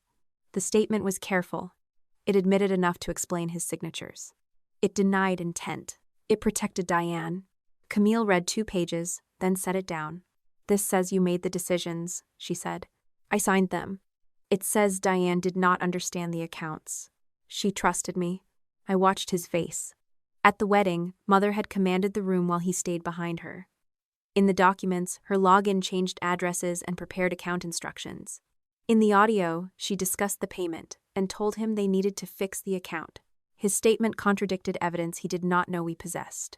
Dad, I said. Who asked Arthur to support a conservatorship? His eyes shifted toward Camille. I do not know. Who told Kendra the settlement belonged to the family? Your mother spoke to both of you about sacrifice. Who submitted the new destination account before the wedding? I did not. Who did? He closed the folder. I am trying to protect your mother from consequences she cannot handle. She handled taking the money. She believed she was keeping the family together. That is her explanation. I asked what you knew. Russell's expression changed. For the first time, the tired father disappeared, and the man who had signed the transfers remained. I knew the payments helped us, he said. I did not ask every question. You saw my name. Yes. You knew I did not know. He took too long to answer. Yes. The word was quiet, but it ended any remaining fantasy that my father had been merely careless. He had chosen not to know details because the money made his life easier. His attorney asked for a recess. Before leaving, Russell pushed the draft statement toward Camille. This is the only way to keep Diane out of prison. Camille did not touch it. That is not a decision you can make with a document that contradicts the evidence. Russell stood. At the door, he looked at me. Your mother will not survive being publicly humiliated. I adjusted my cane against the chair. She survived watching me lie on the floor. He left without answering. The bank's fraud unit contacted Camille the following week. The pending change to the destination account used a recently uploaded certification claiming the old power of attorney remained valid and that I had verbally approved the update. I had never given verbal approval. The certification contained a digital signature resembling mine. That moved the issue beyond disputed family spending. The bank prepared a referral package. Camille sent the audio, conservatorship documents, revocation notices, account records, and Russell's draft statement to the Financial Crimes Unit at the District Attorney's Office. A prosecutor did not call me immediately. An investigator did. He explained that the office would determine whether recent conduct supported charges. The old transactions would help establish pattern and motive, but the immediate focus was the attempted transfer, the certification, and any later destruction of evidence. He asked whether I had accessed my parents' devices or accounts. No. Did Miss Regis? No. All records came through administrators, the bank, civil discovery, or voluntary production. That answer mattered. Our case could not depend on evidence gathered through the same disregard for boundaries that Mother had used against me. Several weeks passed before the investigation produced anything new. During that time, my therapy increased. I walked farther, returned to work for limited hours, and learned how quickly progress could disappear after one bad night. The legal process moved with the same uneven rhythm. Some days brought hundreds of pages. Other weeks brought silence. Then Russell's attorney contacted Camille again. My father had preserved a voicemail from Mother. He wanted the prosecutor to know about it before deciding whether to charge him. The recording was from 2 days after my phone call from the hospital. Mother's voice sounded controlled. If this turns into an investigation, the company belongs to Kendra. The loan application is hers. The wedding contracts are hers. You signed routine transfers, and I followed your instructions. There was a pause. Then she added, No one can prove I ordered anything. Russell had not answered before the voicemail ended. The investigator asked why he had kept it. Russell said it frightened him. I suspected he had kept it as insurance. Either explanation showed the same thing. Even inside their marriage, trust had been replaced by evidence. The voicemail supported what the audio already suggested, but investigators still needed lawful access to Diane's devices before they could know whether she had created documents to shift responsibility. They obtained additional subpoenas for cloud records and account logs. Those records showed an unusual file name connected to Diane's personal storage. Kendra's statement final. The creation date was 3 weeks before the wedding. The file itself had not yet been recovered. Investigators needed stronger probable cause before seeking access to the device that created it. Camille read the file name aloud to me. Kendra's statement about what? I asked. We do not know yet. Why would my mother prepare a statement in Kendra's name before the wedding? Camille closed the report. Because she expected someone might need to take the blame. I looked at the date again. Mother had not built one escape route. She had built it through Kendra. The warrant was executed in September, nearly 6 months after the wedding. Investigators did not arrive at my parents' house with television cameras or drag anyone across the lawn. They presented the warrant, collected Diane's laptop and phone, documented the devices, and left. Mother told the family that I had sent police to terrorize her. I learned about the search from the prosecutor's victim liaison 2 days later. Camille reminded me that the warrant did not mean charges were guaranteed. Investigators still had to determine which files belonged to Mother, whether they had been altered, and whether the information connected to recent criminal conduct. The analysis took weeks. By then, I had returned to work 4 hours a day. I used a cane in the office and kept a cushion on my chair. My left foot still dragged slightly when I became tired, so I scheduled physical therapy after work rather than before it. Waiting for investigators was harder than therapy. During rehabilitation, effort usually produced some result. I completed an exercise, increased the distance I walked, or learned what my body could not yet tolerate. The legal process offered no such rhythm. Evidence existed or it did not. Someone reviewed it while I went to meetings, answered emails, and tried not to check my phone every 10 minutes. Camille called one afternoon while I was reviewing a patient safety report. They recovered the Kendra file, she said. I closed my office door. What was it? Not an affidavit. It was an unsworn declaration your mother drafted herself. The distinction mattered. Mother had not signed it before a notary or filed it in court. She had created a document written in Kendra's voice. The earliest version had been saved 3 weeks before the wedding. It stated that Kendra independently managed all money transferred into her company, that she alone selected the accounts used as proof of funds, and that Diane had no knowledge of where the money originated. A second section said Kendra had planned a prank involving Meredith without consulting anyone else. What prank? I asked. The document does not mention the chair in the earliest version. It says Kendra intended to stage an incident showing that you exaggerated your disability. Mother had written Kendra's explanation before Kendra pulled the chair. The later versions were worse. After the civil subpoenas arrived, Mother edited the document to include the chair, the wedding video, and Kendra's request to have the footage deleted. She changed the document date so it appeared to have been written after the wedding but before the investigation. The metadata preserved both creation dates. She tried to backdate it, I asked. Yes. Did Kendra ever sign it? No. Investigators have not found a signed version. Then why does it matter? It shows preparation. Your mother anticipated that control of the settlement and a public incident involving you could be investigated. After she received subpoenas, she modified the file to fit what had happened. Mother had always taught us that preparation was proof of virtue. She kept spare keys, emergency cash, medical records, and duplicate copies of every important paper. This was preparation stripped of its respectable appearance. Before the wedding, she had designed a path that ended with Kendra carrying the blame. After the wedding, she adjusted the path to match the damage. The prosecutor could not show Kendra the entire forensic report because the investigation remained active. Her lawyer was given enough information to understand that a document existed in her name and that its earliest version had been created before the wedding.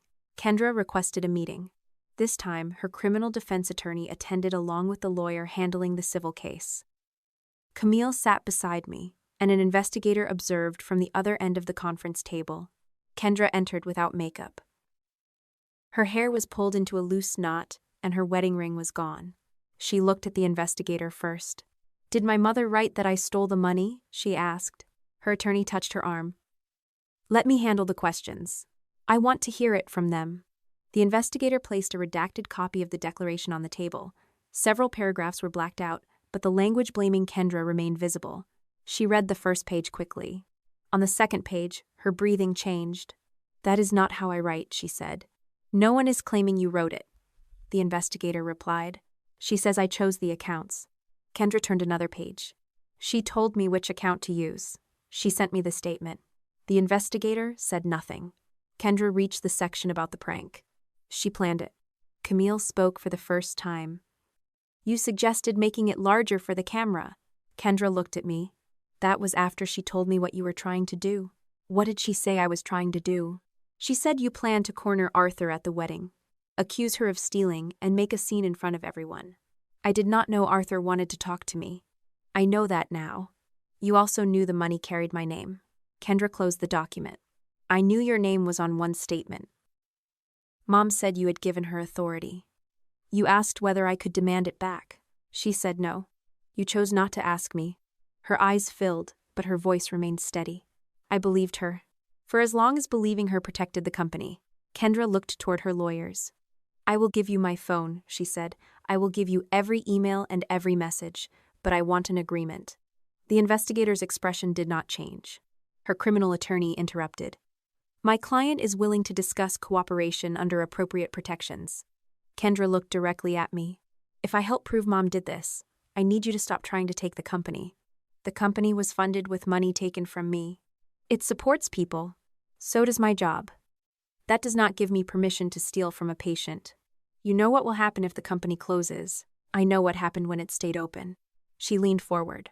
Tell Owen I did not know everything. Tell him she manipulated me. Release enough money to keep the business operating, and I will give them everything. I heard the structure beneath her offer. Truth in exchange for rescue. Cooperation in exchange for forgiveness. Mother had taught both of us to treat honesty as something negotiated after the benefits were secured. Tell the truth because it is true, I said. Not because you think it purchases forgiveness. Kendra's face hardened. You want to punish me. I want the evidence preserved and the money accounted for. What happens after that depends on what you did, not on whether I feel sorry for you. You already have what you wanted. I have a damaged spine and a court account holding money that was mine before anyone touched it. Her attorney asked for a private break. The meeting resumed 20 minutes later. Kendra agreed to provide her phone and company email through counsel.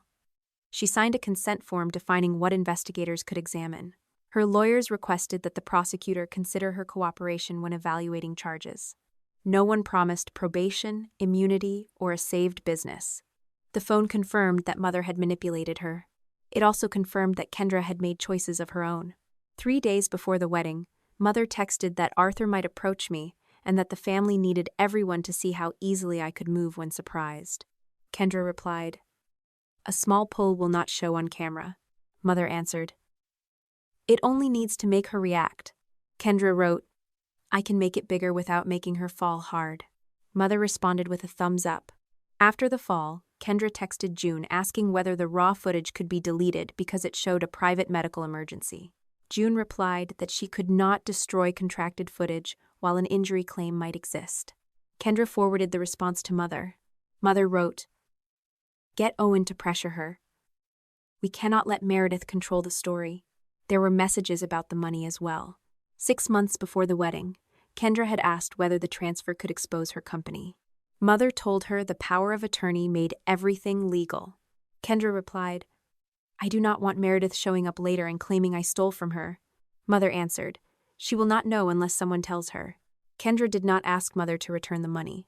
She signed the loan package the next morning. The investigators also found that Kendra deleted a cloud folder after the civil preservation notice but before the criminal subpoena.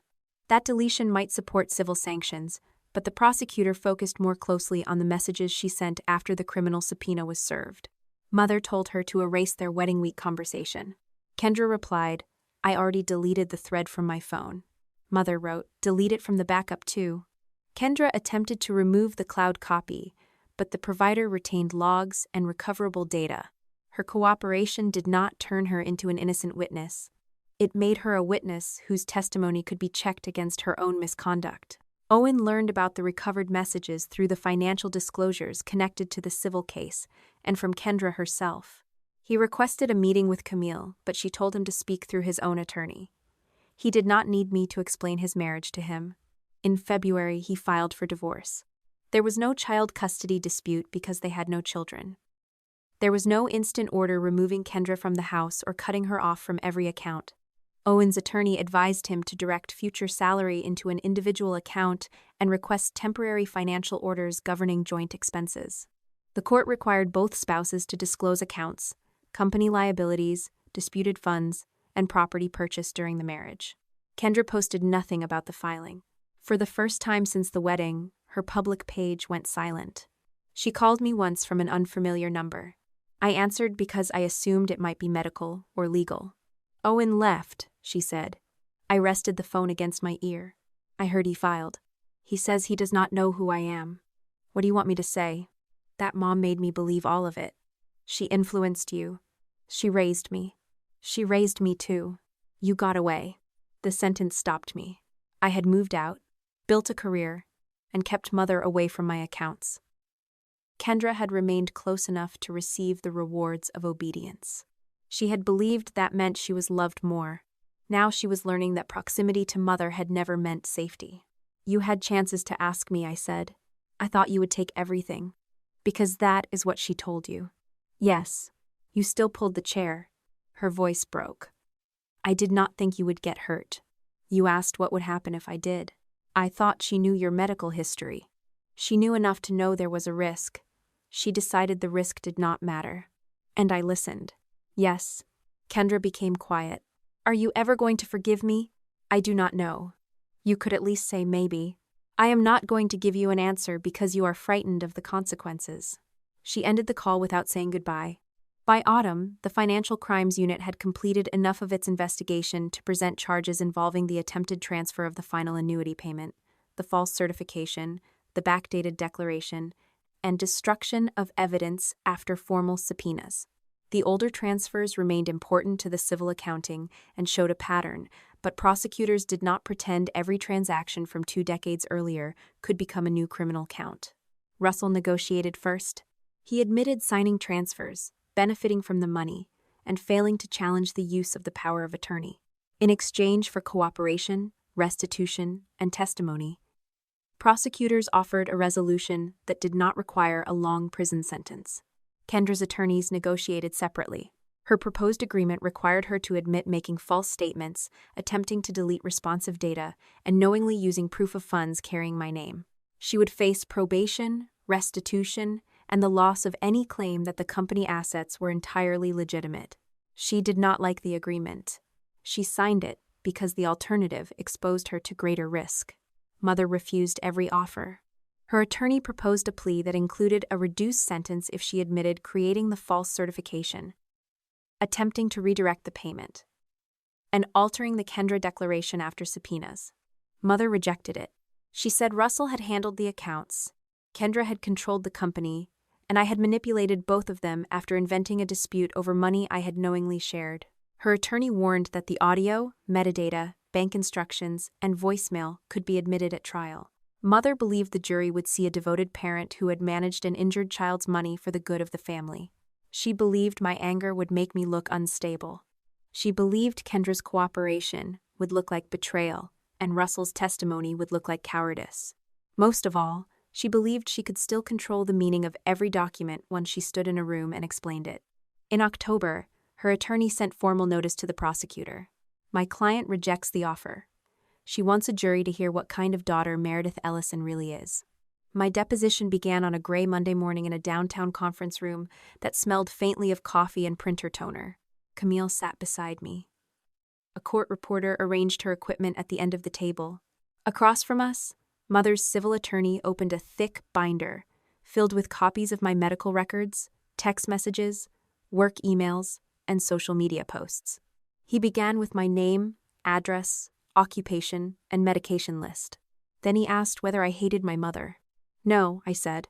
Camille did not move, but I felt her attention sharpen. The attorney leaned forward. "You are suing her."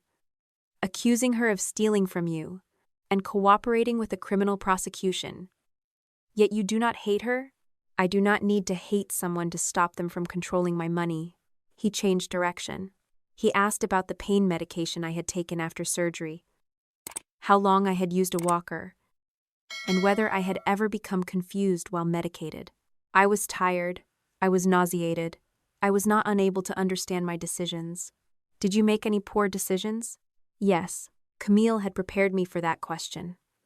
She had also told me not to perform perfection. What poor decisions? I called my father before speaking to counsel. That gave my parents warning that I had found the venue payment. Would a person with good judgment do that? A person with good judgment can still make an emotional mistake. He looked at the court reporter before returning to me. You were angry. Yes. You were humiliated. Yes. You wanted revenge. I wanted an accounting. That was not my question. I wanted my mother to lose the authority she had misused. I wanted the money preserved. I wanted the records examined. I did not want to fabricate evidence or take assets that did not belong to me. He opened another section of the binder. He read a text I had sent Nora 2 years earlier after a Christmas dinner. I never want to sit at that table again. Does that sound like a woman seeking reconciliation with her family? He asked. It sounds like a woman who had a bad Christmas dinner. Why did you attend Kendra's wedding if you felt that way? Kendra asked me to come. She said she wanted to repair our relationship. You wanted to believe her? Yes. You wanted your family's approval. No. He paused. You expect the jury to believe you attended your sister's wedding without wanting your family's approval? I wanted the possibility that my sister meant what she said. That is not the same as needing my mother's permission to exist. The attorney looked down at his notes. He questioned me for more than 5 hours. He asked why I had not reviewed the settlement documents earlier. I admitted I had avoided them. He asked whether I knew Mother had paid for my treatment. I said I knew she had handled bills, but the accounting later showed insurance and the medical trust covered more than she claimed. He asked whether I had ever thanked her. I said yes. He asked whether gratitude created a legal right to my annuity. I told him that was a question for the court. By the end, my back felt locked in place. I had shifted between sitting and standing every 20 minutes. But the muscles around the fusion still burned. The attorney closed his binder. You seem very composed today, he said. I prepared. Is that how you normally present yourself? When I know someone is trying to use my reaction against me. Camille touched the edge of my legal pad with one finger, a quiet signal not to add anything else. The deposition ended. In the elevator, I leaned against the wall. You did well, Camille said. I gave him every flaw he asked for. You gave him facts he would have found anyway. He will use them. He would use denial more effectively. That evening, I reviewed the transcript in my head until Nora took my phone away from me.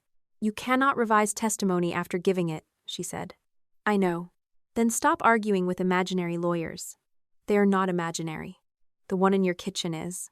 I almost laughed. By then, I had returned to work 4 days a week, 5 hours a day. My employer adjusted my schedule and moved several meetings online. I still needed a cane outside the apartment, and long car rides left my left foot numb.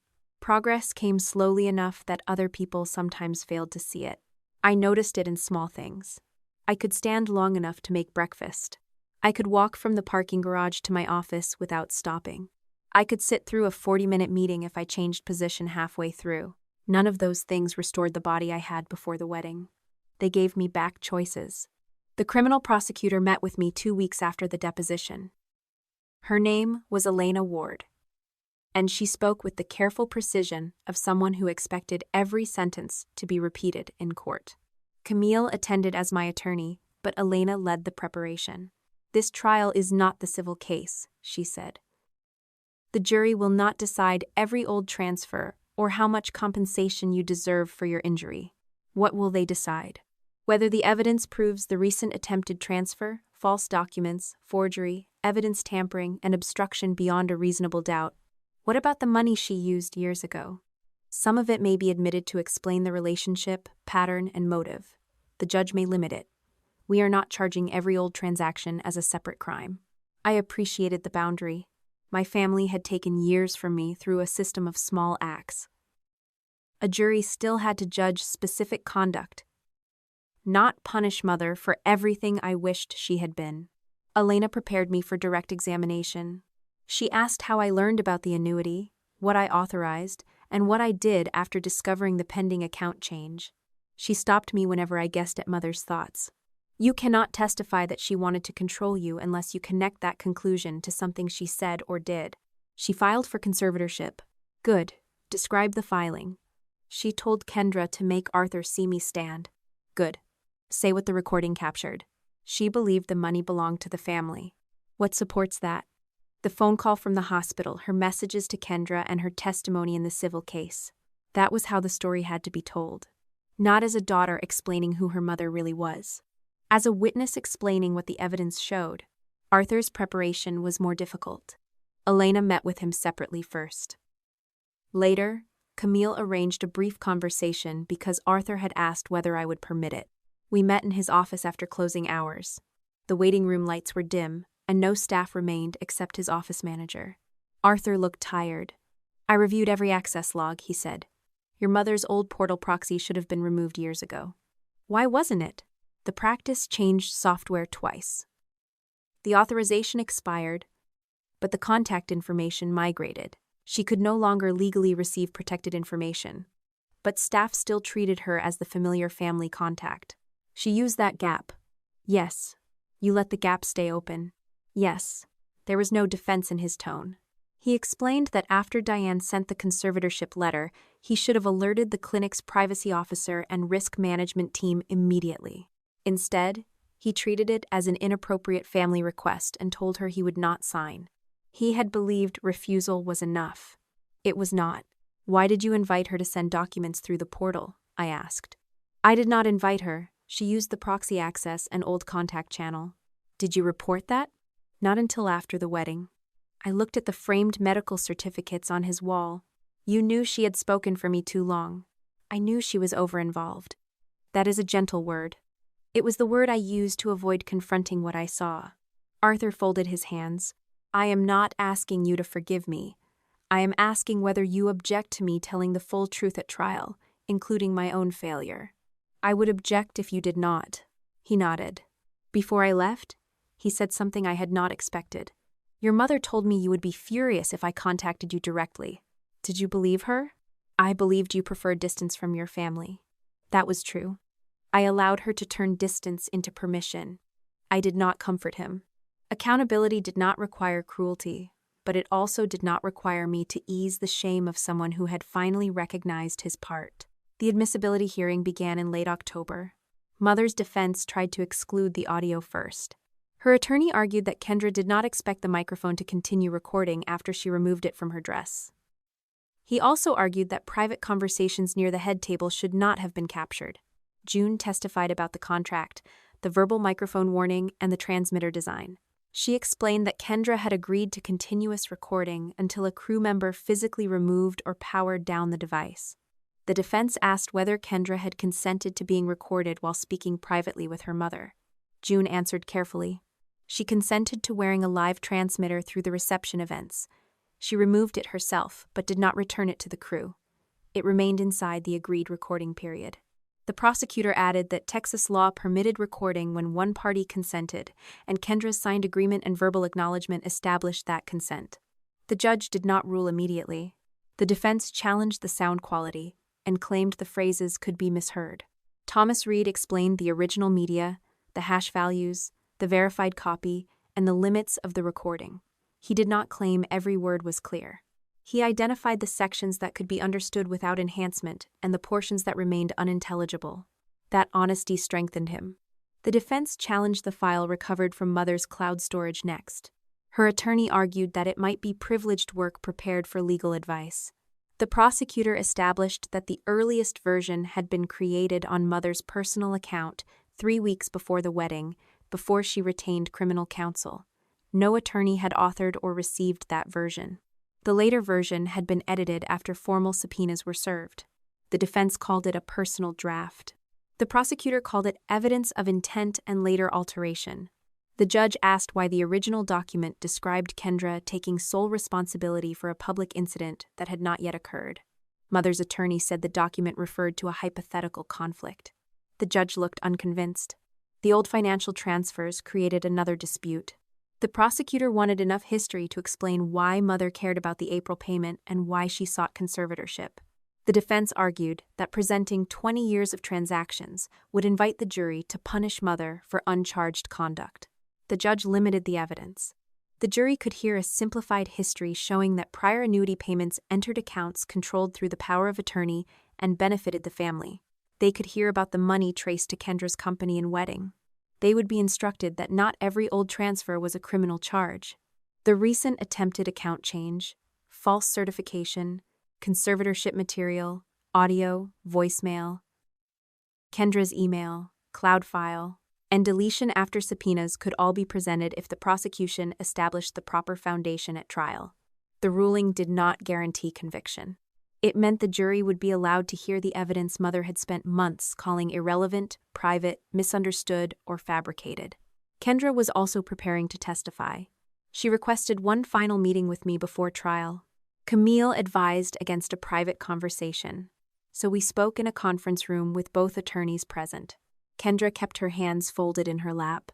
The prosecutor says the defense will accuse me of lying to reduce my sentence. They will. I need you to tell them Mom made me do it. She influenced you. That is not strong enough. It is accurate. She planned the prank. She planned to use me as a target. You chose how far to pull the chair. Kendra swallowed. I did not know you would break your back. You asked what would happen if I was really hurt. She told me you always exaggerated. You chose to believe the answer that protected what you wanted. Her eyes filled. Do you want me to be destroyed? No.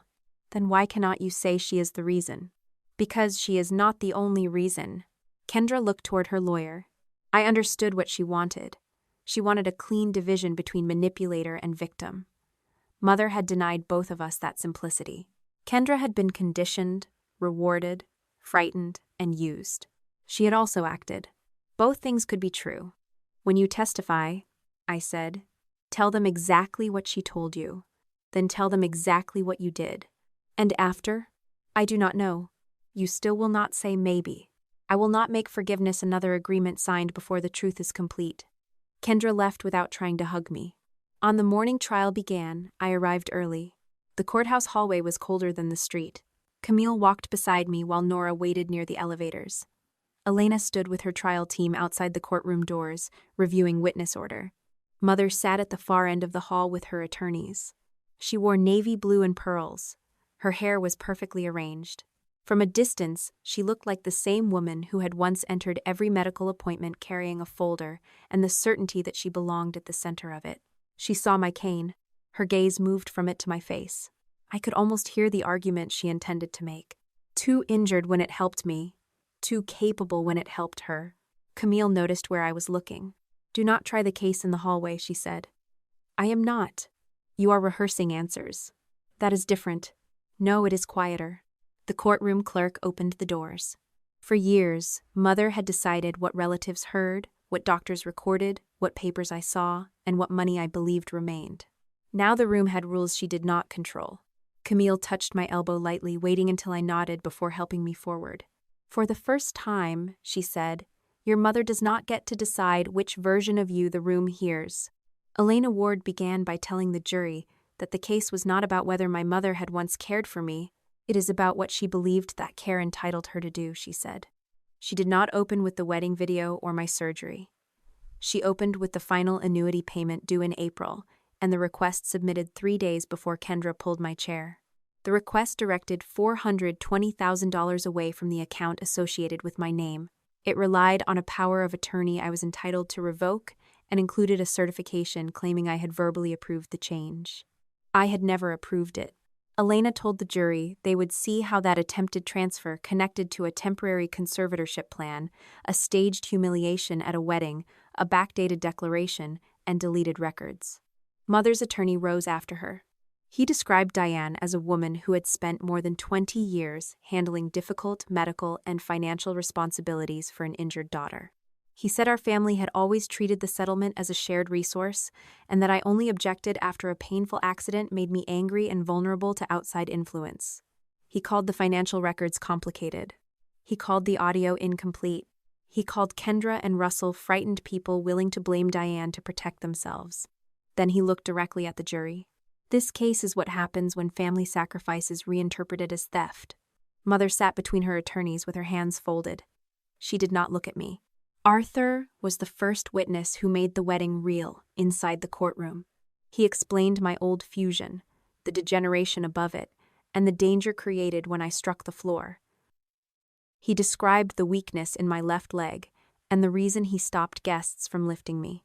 Could you diagnose the fracture in the ballroom? Elena asked. No. Then why did you order everyone not to move her?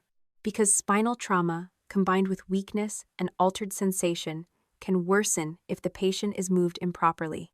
The emergency records and imaging were admitted after that. The jury saw the compression, fracture, instability, and extension of my fusion. My mother's attorney tried to make Arthur's mistakes discredit everything else. You allowed Diane Ellison to remain listed as a family contact for years, correct? Yes. You failed to remove old portal access. Yes. You did not report her conservatorship request to risk management until after the wedding. That is correct. So your own office failed to follow proper boundaries.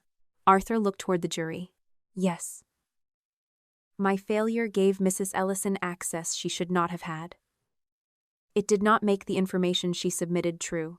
The attorney asked whether Mother had ever directly said she wanted to steal my money. No. Did she say she wanted Meredith harmed? No. Then your testimony is based on assumptions.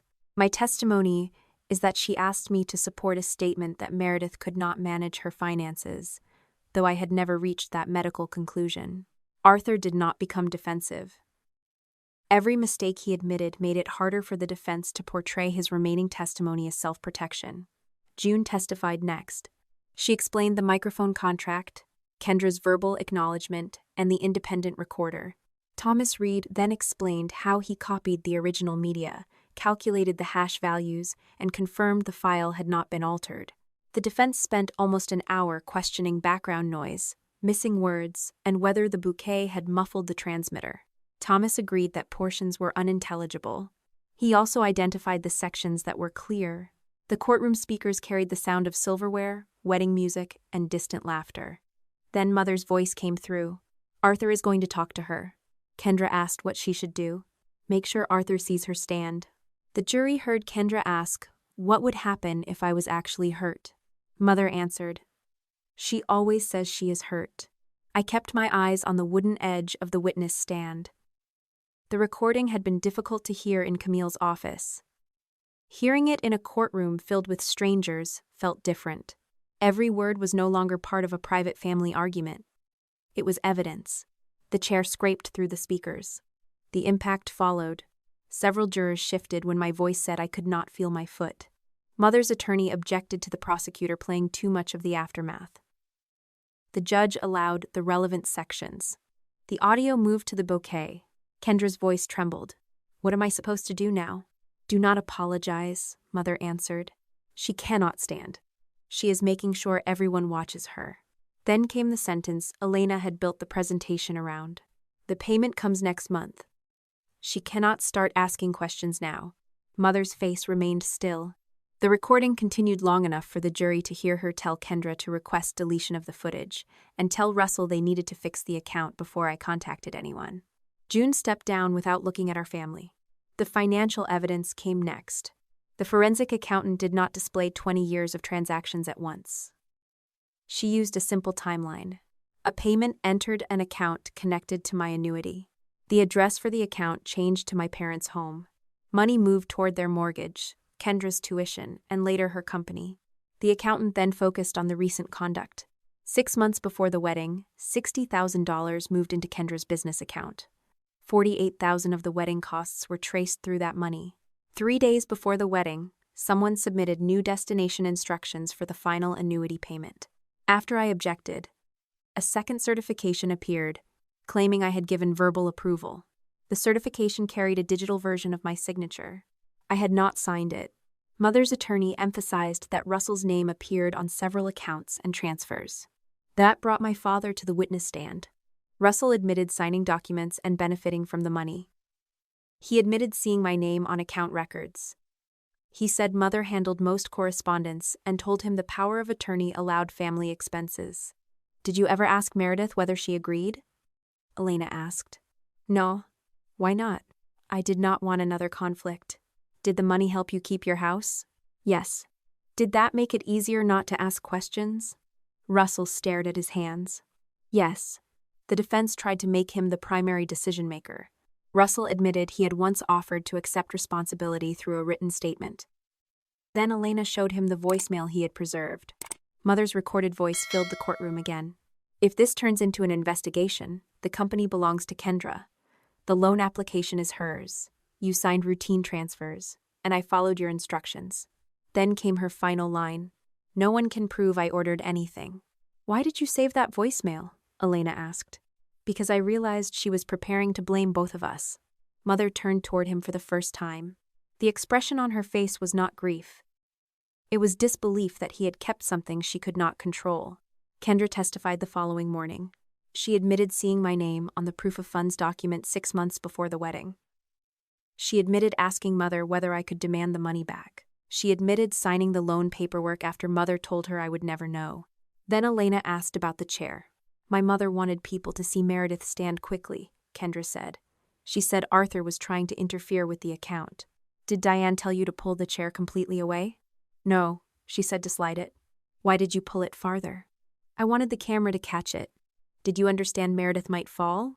I knew she might fall. I did not think she would be seriously injured. Elena displayed Kendra's text. A small pull will not show on camera. Then Mother's reply. It only needs to make her react. Kendra's next message appeared beneath it. I can make it bigger without making her fall hard. My sister closed her eyes. The defense attorney approached her carefully. You are testifying under an agreement that may keep you out of prison, correct? Yes. You blame your mother because blaming her reduces your punishment. I am telling the truth because the files already show what I did. You deleted messages. Yes. You lied to your husband. Yes. You lied to Meredith. Yes. How can the jury trust anything you say? Kendra looked at Mother. They should not trust me without the records. It was the most honest answer she gave. The investigator presented the file recovered from Mother's cloud account. The earliest version had been created 3 weeks before the wedding. It claimed Kendra alone controlled the company's financial documents and had planned an incident designed to expose my exaggerated disability. The investigator then showed the later version. It had been edited after formal subpoenas were served. The date had been changed, and new sections described the chair, the wedding footage, and Kendra's request to delete it. The file history preserved every change. Mother's attorney called it a personal planning document.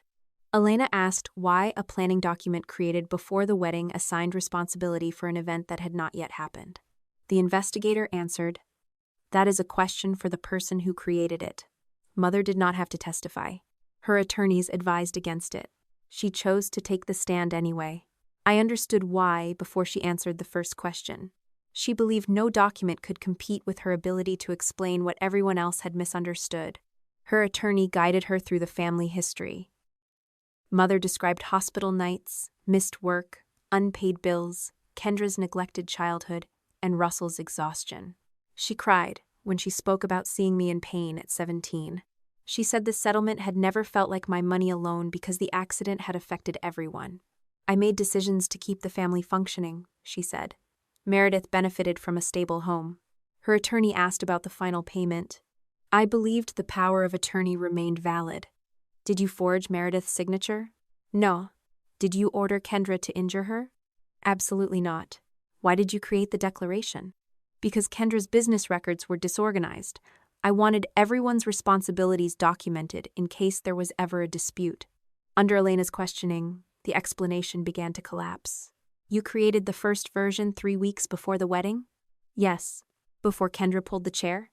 Yes. Why did it mention an incident intended to expose Meredith's disability? Kendra had discussed doing something playful. You knew before the wedding that the incident might lead to a financial dispute? I knew Meredith could overreact. You also knew Dr. Bennett had refused to support conservatorship. I knew he did not understand the family history. You knew the final payment was due the following month. Yes. You told Kendra not to apologize after Meredith could not stand. I was protecting my daughter from admitting legal liability during a confusing emergency. You told Russell to fix the account while Meredith was being transported. I was trying to prevent financial chaos. You altered the declaration after subpoenas were served. I corrected it to reflect what happened. You changed the date. I organized the file. Elena placed the two versions side by side. You prepared to blame Kendra before the wedding, then changed the document to make that blame look contemporaneous after the investigation began. Mother's composure broke. I prepared because I knew what Meredith was capable of doing to this family. The courtroom went silent. Elena waited. What was she capable of doing? Taking everything after we gave her everything. The money was issued in Meredith's name. I raised her. That was not my question. I kept her alive. I kept that family together while everyone else got to criticize how I did it. Mother turned toward the jury. Meredith would have had nothing without me. Kendra would have had nothing. Russell would have lost the house. I made decisions because someone had to. Elena did not raise her voice. And when Meredith became an adult, did you believe she had the right to make those decisions herself? Mother looked at me. She did not understand what the rest of us had paid. That answer ended the cross-examination more effectively than any confession could have. The jury deliberated for the rest of the afternoon and returned the following morning. I sat between Camille and the victim liaison while the clerk read the verdicts. Guilty on attempted fraud involving the final annuity payment. Guilty on use of a fraudulent financial certification. Guilty on evidence tampering connected to the backdated declaration. Guilty on obstruction related to deletion and alteration after subpoenas. The jury was not asked to punish Mother for every dollar taken over 2 decades. The verdict concerned the recent acts the prosecution had proved. Mother remained still until the judge ordered her taken into custody pending sentencing. As the deputy approached, she turned toward me. For one moment, I expected anger. Instead, she looked almost certain. "When this is over," she whispered, "you will still open the door for your mother." Sentencing took place 5 weeks after the verdict. By then, winter had settled over Dallas in the pale, dry way it sometimes does, without snow but with cold wind funneling between the courthouse buildings. I arrived early because sitting in traffic made my back tighten and I needed time to walk from the parking garage with my cane. Mother entered wearing the same navy suit she had worn during trial. Her hair was neat, her posture straight, and she looked less like a convicted defendant than a woman attending a meeting she still expected to control. She did not look at Russell. She did not look at Kendra. She watched me. The prosecutor had asked whether I wanted to give a victim impact statement. I wrote 6 versions before choosing the shortest one. When my name was called, I walked to the lectern and adjusted the microphone. I could feel Mother waiting for anger. She understood anger because she knew how to call it instability. She understood tears because she knew how to turn them into proof that I still needed her. I gave her neither. For years, Diane Ellison told me the settlement was gone, I said. She made me believe my treatment had nearly destroyed the family financially. Whenever I questioned her decisions, she reminded me what everyone had sacrificed because I was injured. I rested one hand on the lectern. She did not spend my money because I was incapable of managing it. She kept me believing I had nothing, so I would never ask where it went. Mother's face did not change. The financial loss matters. The surgery matters. The years of deception matter. But the most damaging part was the system she built around those things. She made dependence sound like love, control sound like care, and silence sound like gratitude. I did not ask the judge to punish her for every bad memory of my childhood. I asked for restitution. Enforceable restrictions on her ability to manage anyone else's finances, and recognition that her conduct had continued after I became an adult capable of making my own decisions. Then I returned to my seat. Mother spoke after me. She said she regretted that the family had become divided. She said every choice she made had been intended to keep us stable. She described herself as a mother who had carried responsibilities no one else understood. She never said she was sorry for forging my approval. She never apologized for using Kendra. She never acknowledged telling people I was pretending while I lay on the ballroom floor. The judge sentenced her to 3 years in state custody, followed by supervision that prohibited her from serving as anyone's financial agent, trustee, guardian, or fiduciary without court approval. He ordered restitution, though everyone understood an order did not make money appear. Mother's attorney requested that she remain free while appealing. The judge denied it. As deputies led her away, she turned once toward Russell. He looked down. The criminal sentence was only one part of the consequences. The civil case continued for months. Camille had warned me that a judgment was not a machine that instantly converted property into repayment. The house still had a mortgage. Russell owned part of it. The bank had priority over certain claims. Every asset had to be traced, valued, and handled through the proper process. A lien was placed against Mother's interest in the house, and several accounts connected to the disputed transfers. Russell agreed to sell, rather than continue paying legal fees on a property neither of them could afford alone. The sale did not happen the week after sentencing. It took almost 6 months.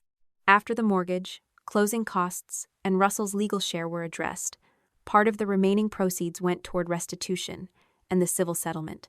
We did not recover every dollar. Some records were too old. Some money had been spent beyond recovery. Some business assets had depreciated until their resale value was a fraction of the purchase price. Camille told me not to measure justice by whether every number returned to its original column. "We recovered control," she said. "We recovered enough evidence to make the history official. That matters too." Mother lost her position on the board of a local charity after investigators showed that several donations had come from funds traced to my annuity. The charity returned the identifiable money through the restitution process and removed her from leadership. They did not replace her name with mine. I did not want a plaque bought with stolen money. Russell accepted a plea that kept him out of prison but did not keep him free from consequences. He admitted signing transfers, benefiting from the funds, and failing to challenge Mother's use of the power of attorney. He received probation, financial monitoring, and restitution obligations. He moved into a small apartment near his brother. The first time he asked to see me, he said he had finally left Mother. I told him leaving after the house, reputation, and money were gone did not erase the years he had stayed because silence was comfortable. "I testified," he said. "You testified after saving a voicemail as insurance against your wife." "I was afraid of her. So was I." He lowered his eyes. I did not cut him off forever that day, but I stopped allowing him to describe cowardice as innocence. Kendra's outcome was separate. Her cooperation reduced the criminal exposure she faced, but it did not erase the texts, the deleted data, or the proof of funds document she had submitted. She received probation, restitution obligations, and civil responsibility for part of my medical losses. The company could not survive once the disputed capital was removed, and vendors learned its financial foundation was under investigation. It closed before the end of the year. Kendra blamed Mother at first. Then she blamed me. Eventually, through her attorney, she submitted a statement accepting that the company had depended on funds she knew carried my name. Owen completed the divorce in November of the following year. They had no children, so there was no custody fight. The court divided legitimate marital assets and allocated debt after financial disclosure. Owen did not walk away untouched. Some joint savings had been consumed by legal fees and company obligations. The wedding photographs remained in boxes. Neither of them wanted. Kendra sent me a letter after the divorce. It did not ask me to withdraw anything or speak to Owen. It did not blame Mother in every paragraph. She wrote that she had spent most of her life believing love was something our mother distributed according to obedience. She admitted that being chosen had felt so good she stopped asking who was paying for it. At the end, she wrote, "I am sorry I pulled the chair. I am more sorry that when you could not stand, I decided protecting myself mattered more than helping you." I read the letter twice. I did not answer immediately. An accurate apology deserved acknowledgement. It did not automatically deserve access. The final annuity payment remained in court-controlled escrow until the civil dispute was resolved. Afterward, I transferred it into an account managed according to instructions I chose, with an independent fiduciary designated only as a backup if I ever became unable to manage it myself. No member of my family had authority over it. I used part of the money to pay rehabilitation costs, modify the entrance to my apartment, replace my car with one that was easier on my back, and create a long-term medical reserve. I did not buy a mansion.